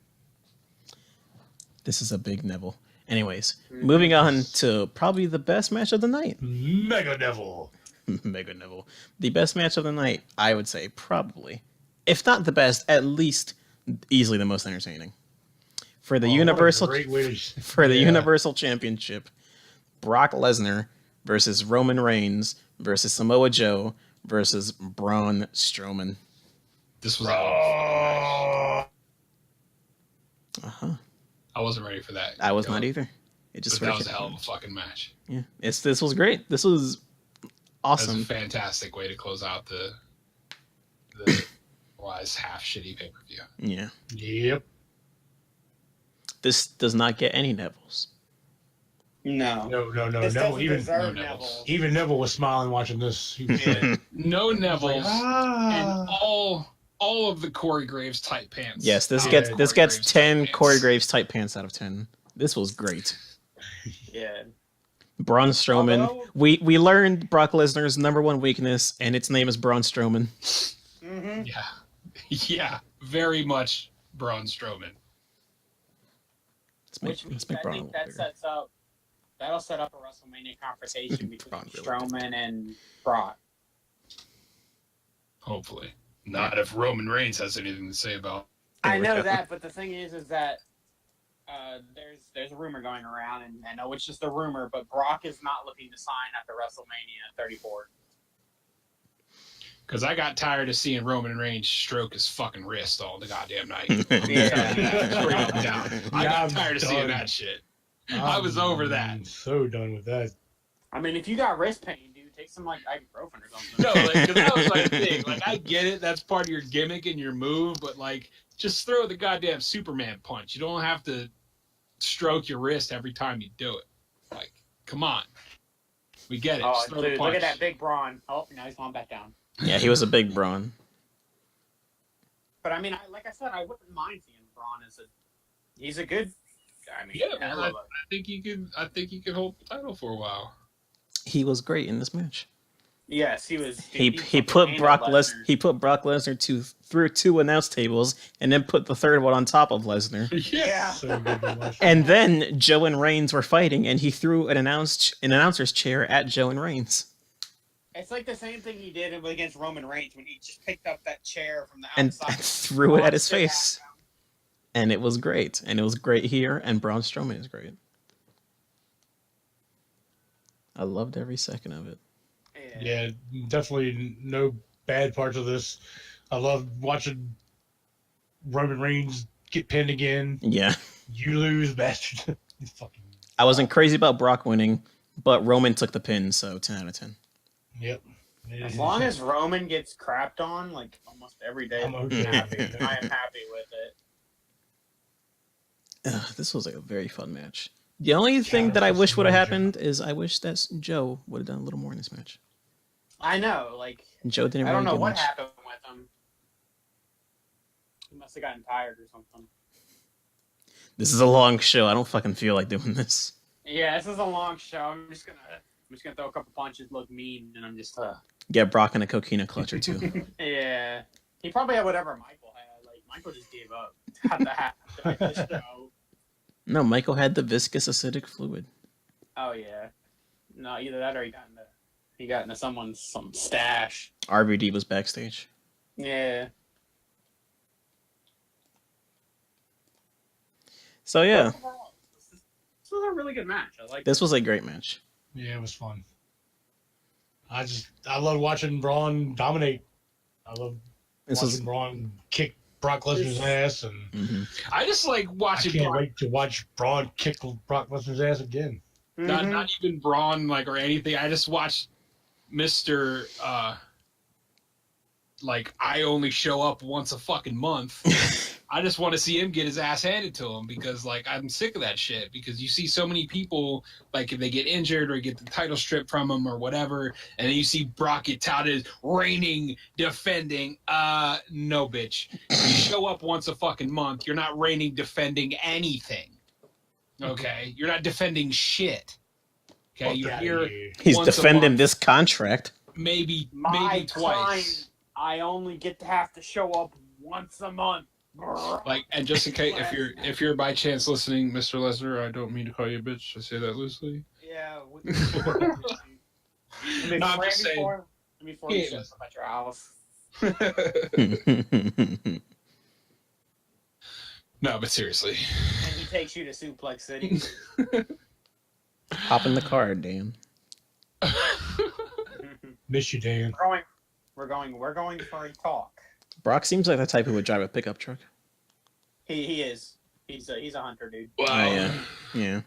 I mean, he lives like in Canada. Did you say he's a hunter main? Oh, He's a hunter. Yeah. He's a hunter, man.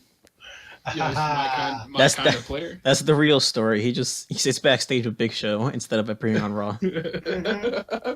So that's why he doesn't fucking defend the title. Yeah, it's him, Big Show, and Woods in a fire team. Yeah, I don't doubt it. Dude, they're too busy playing Trials of Osiris.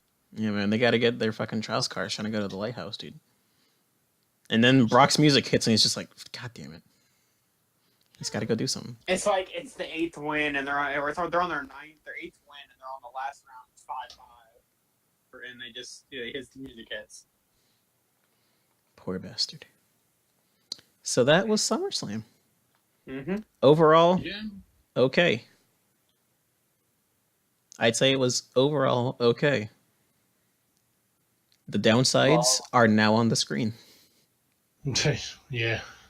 Muggsy said if he's a hunter, man, no wonder he can't defend the title.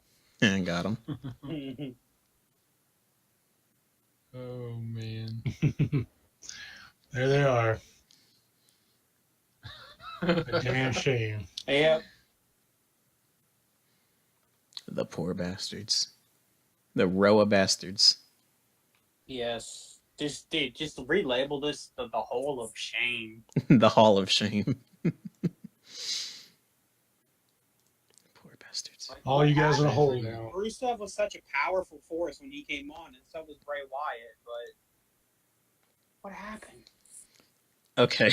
Thanks for the photo in Discord, Killa. You gotta be. Hey, I mean, And you know what?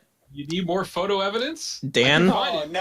I'm sure there's plenty of Reddit threads about this too. I'm sure I'm not the only one that has noticed the tight pants. Dan, I'd like to apologize. You are correct. Those are some tight fucking pants. Some tight damn pants. Those are some tight pants. I will now attempt to get them on screen. Comfy ass shoes, though. Yeah, I would agree. This motherfucker. And I'm gonna put it on screen. Those are some tight pants. These are some tight Corey Graves pants. Mm-hmm. You guys in chat, get ready. That's why I was so quiet for a few minutes. I was hunting down a picture of Corey Graves' tight ass pants. And Well, now we have a picture for our rating system. Okay. yeah, Okay. And then can I get a show of something in chat so that I'm not so fucking crazy? All right. Those are some tight pants. You can see it like around his right leg, like on his right thigh. Those are tight. I'm not so fucking crazy. Okay. Them some tight pants. Yep. Tight pants all day. And some comfy ass shoes. Yep. He's living a good life. So that was SummerSlam. I give SummerSlam 6 Corey Graves tight pants out of 10. Yes. Slightly above average. A good show overall, or a good to decent show. I'll say that. Decent. Although it does not hold a candle to NXT. NXT gets 10 Corey Graves tight pants out of 10. Yep. NXT fucking nailed it. and SummerSlam after 9 o'clock nailed it. If they'd only moved Jinder Mahal's match to earlier on the card, it would have been a perfect show. I mean, as far as like like starting shitty and then build up to something great. Yeah. And not have that low point right there before. Would have preferred for it to just be good overall. Ever. Would have preferred for it to just be good in general. I just would have preferred that the Singh brothers did not get into it at all. Agreed. It's just over. I mean, I'm over the xenophobia. I'm over them. It's basically proving that Jinder can't win by himself. Exactly. Mm-hmm. And that's the whole thing that's going to bring up with the Shinsuke rivalry or whatever they're going, is that he can't defend the title by himself. Now, I didn't watch the match, but on that match he had with Randy Orton on SmackDown where Randy won, were the Singh brothers involved? No. Well, there you go. I give Jinder Mahal 0 Corey Graves type hands out of 10. Yeah. We want to bring up some highlights from this week's show? We have a new rating system. What did you say? Oh, I'll say, do we want to just bring up a couple highlight points from Raw and SmackDown? Or just a couple just highlights of the shows. I have no highlights for Raw because I hated Raw. Yeah, I didn't. There was nothing fun happening on Raw. Everything, all the good stuff happened on SmackDown. On SmackDown, we got Bobby Roode. Yes, finally. Aiden English cutting his promo. His singing. I'm just going to say that Aiden English is pretty much just taking Elias Sampson's gimmick and turning it crappy. Like, oh my God, Elias Sampson on the kickoff show was awesome. Didn't Aiden English already have that gimmick though before Elias Sampson had it? He had it in NXT. Yeah, he had NXT, but to be fair, I can see what Killa's saying because Elias does it better.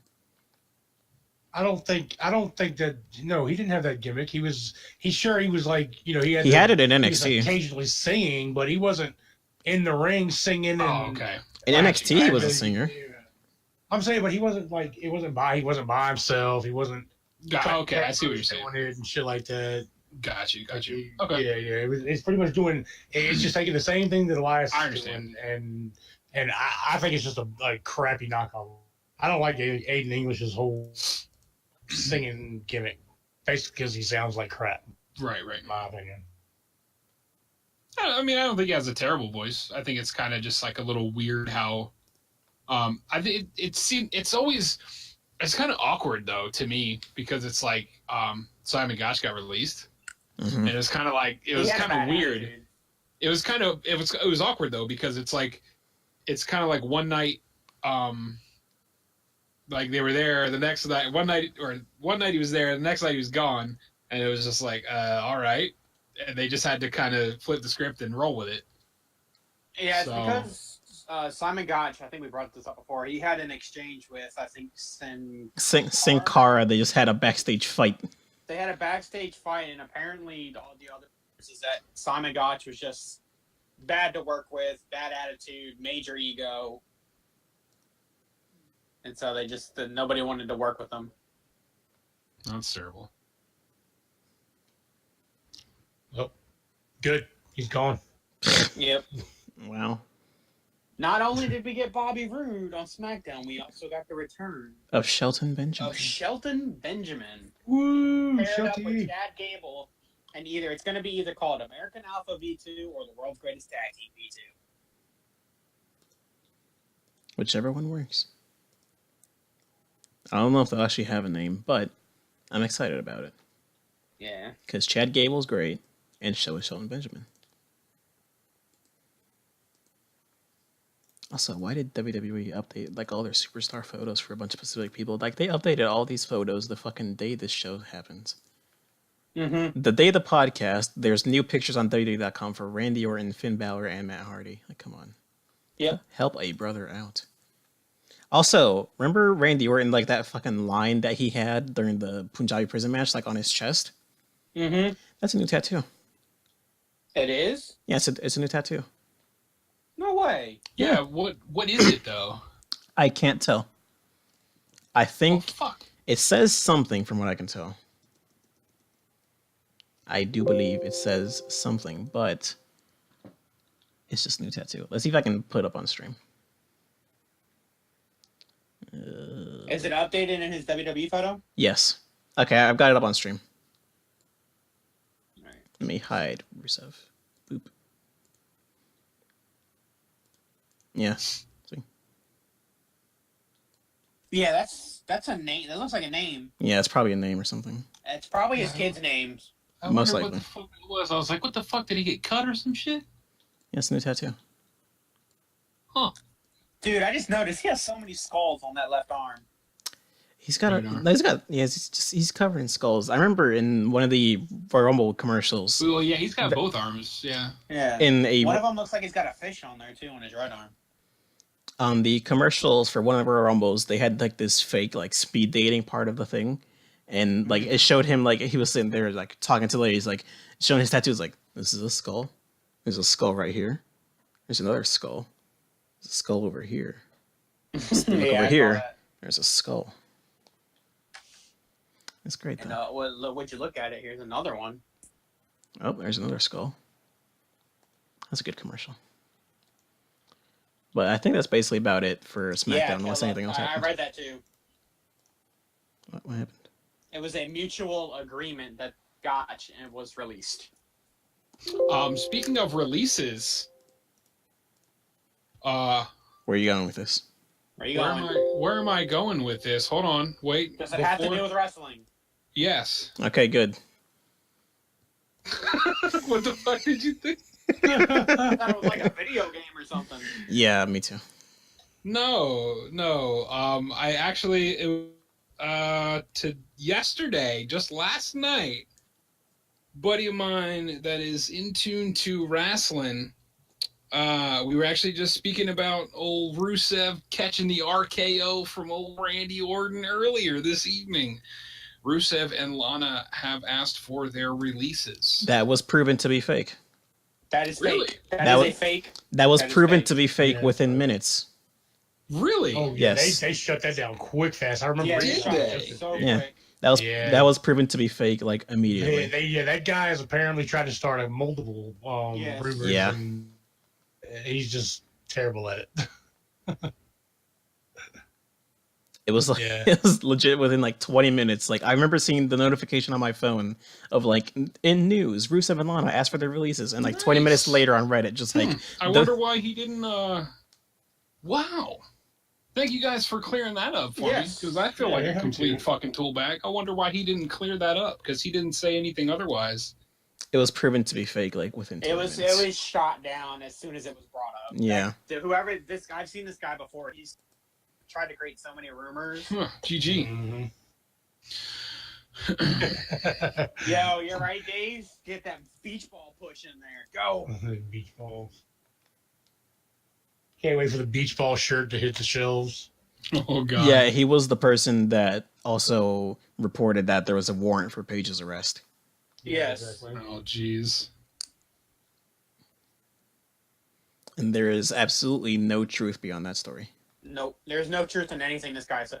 Yes. So Gotcha. if you ever see the name, if you ever see the name Billy Body, don't believe it. Yeah, that's it. But I mean, going back on what Brady said, there he is. What Dave said, that team won't last long. Shelton is too big now.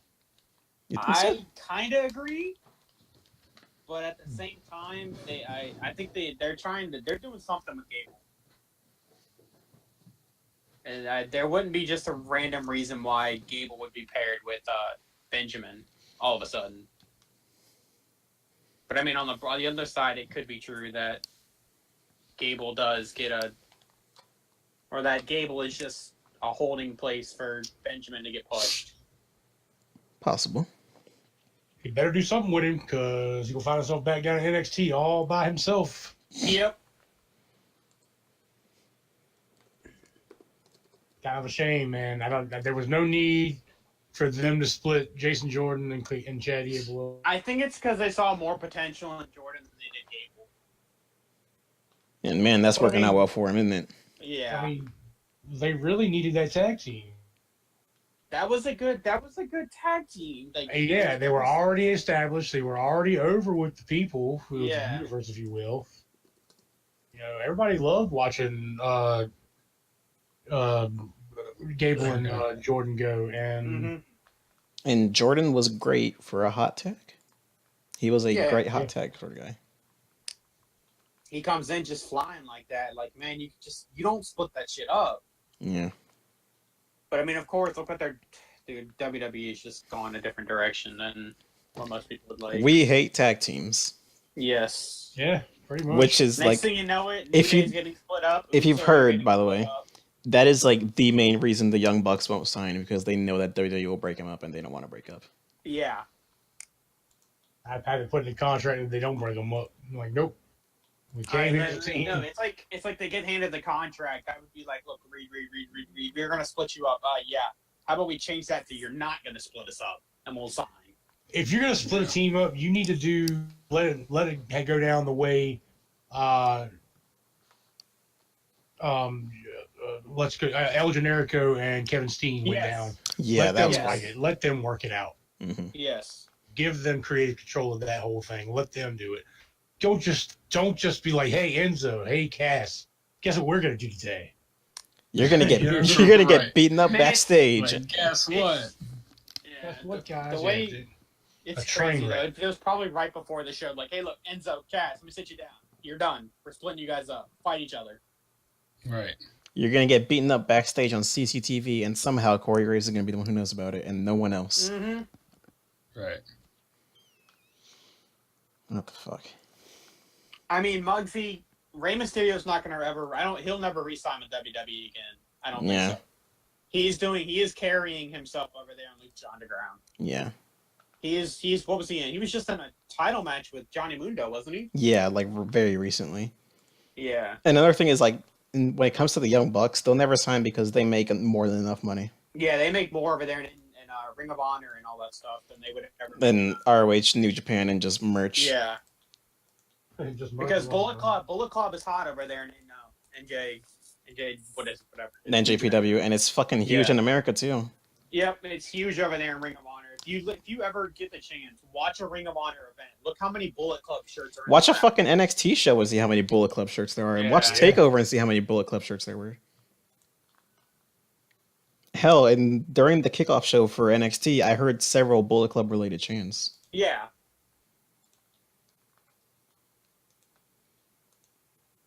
You're just big, dude. You're just big guys. But Overall, it was a good weekend. I mean, good weekend, NXT again stole the weekend, as it tends to do because it's NXT. Yeah. SummerSlam was a decent. Half of SummerSlam tried. Yes. Yeah. Half of SummerSlam fell right out of the blocks. And There you go. that's really bad. Yeah. Overall, a good Thank weekend you, of Base wrestling. Triple H. Thank you, Based H. Mm-hmm. And not to mention, he put Jimmy Fallon, Jimmy Kimmel through a table. Yes. That was entertaining. Yeah. I saw the little SummerSlam. video clip on Twitter. Yeah. Yeah. That was fun. Bring back WCW? No, WCW sucked.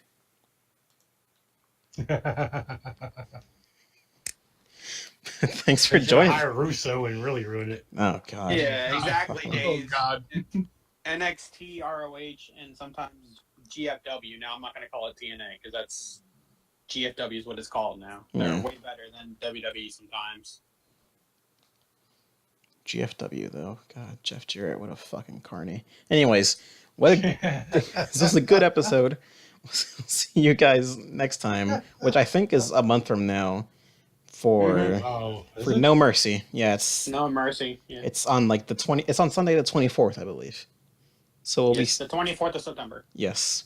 So we'll be seeing you on Thursday the 28th. Man, that's a long time. There's a lot of time between these pay-per-views. It's like we said. Sometimes it's 3 weeks. Sometimes it's 2 weeks. Sometimes it's like a full month. Yes. But we'd like to thank you all for joining us. And we'd like to thank our sponsors, which are no one. We'd like to thank Dan for giving us our new rating system of Corey Graves' tight pants. Thank you, Dan. Tight No, we'd pants, like to baby. thank our sponsors, Corey Graves' tight motherfucking pants. Bam! Got a picture of it right there. Let's thank our sponsor, Corey Graves, and his tight pants, for he has provided a brand new rating system for our show. Thank you, Corey Graves. We'd like to thank you all for watching. He's got to support somebody, because he ain't going to support no motherfucking kids.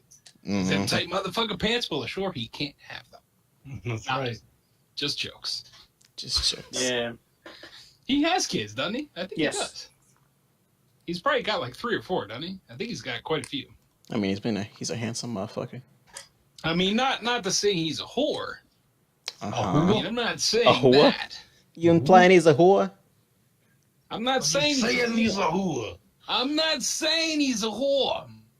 All right. But he's a whore. But he does a lot of fucking. All right. Good to know. He has 3 children. Nice, Yeah. dude. With the quick fingers over there. Okay.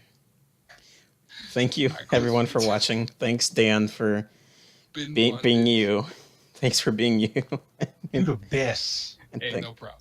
and No problem. for all my co-hosts, I'd like to bid you adieu. Goodbye and good night.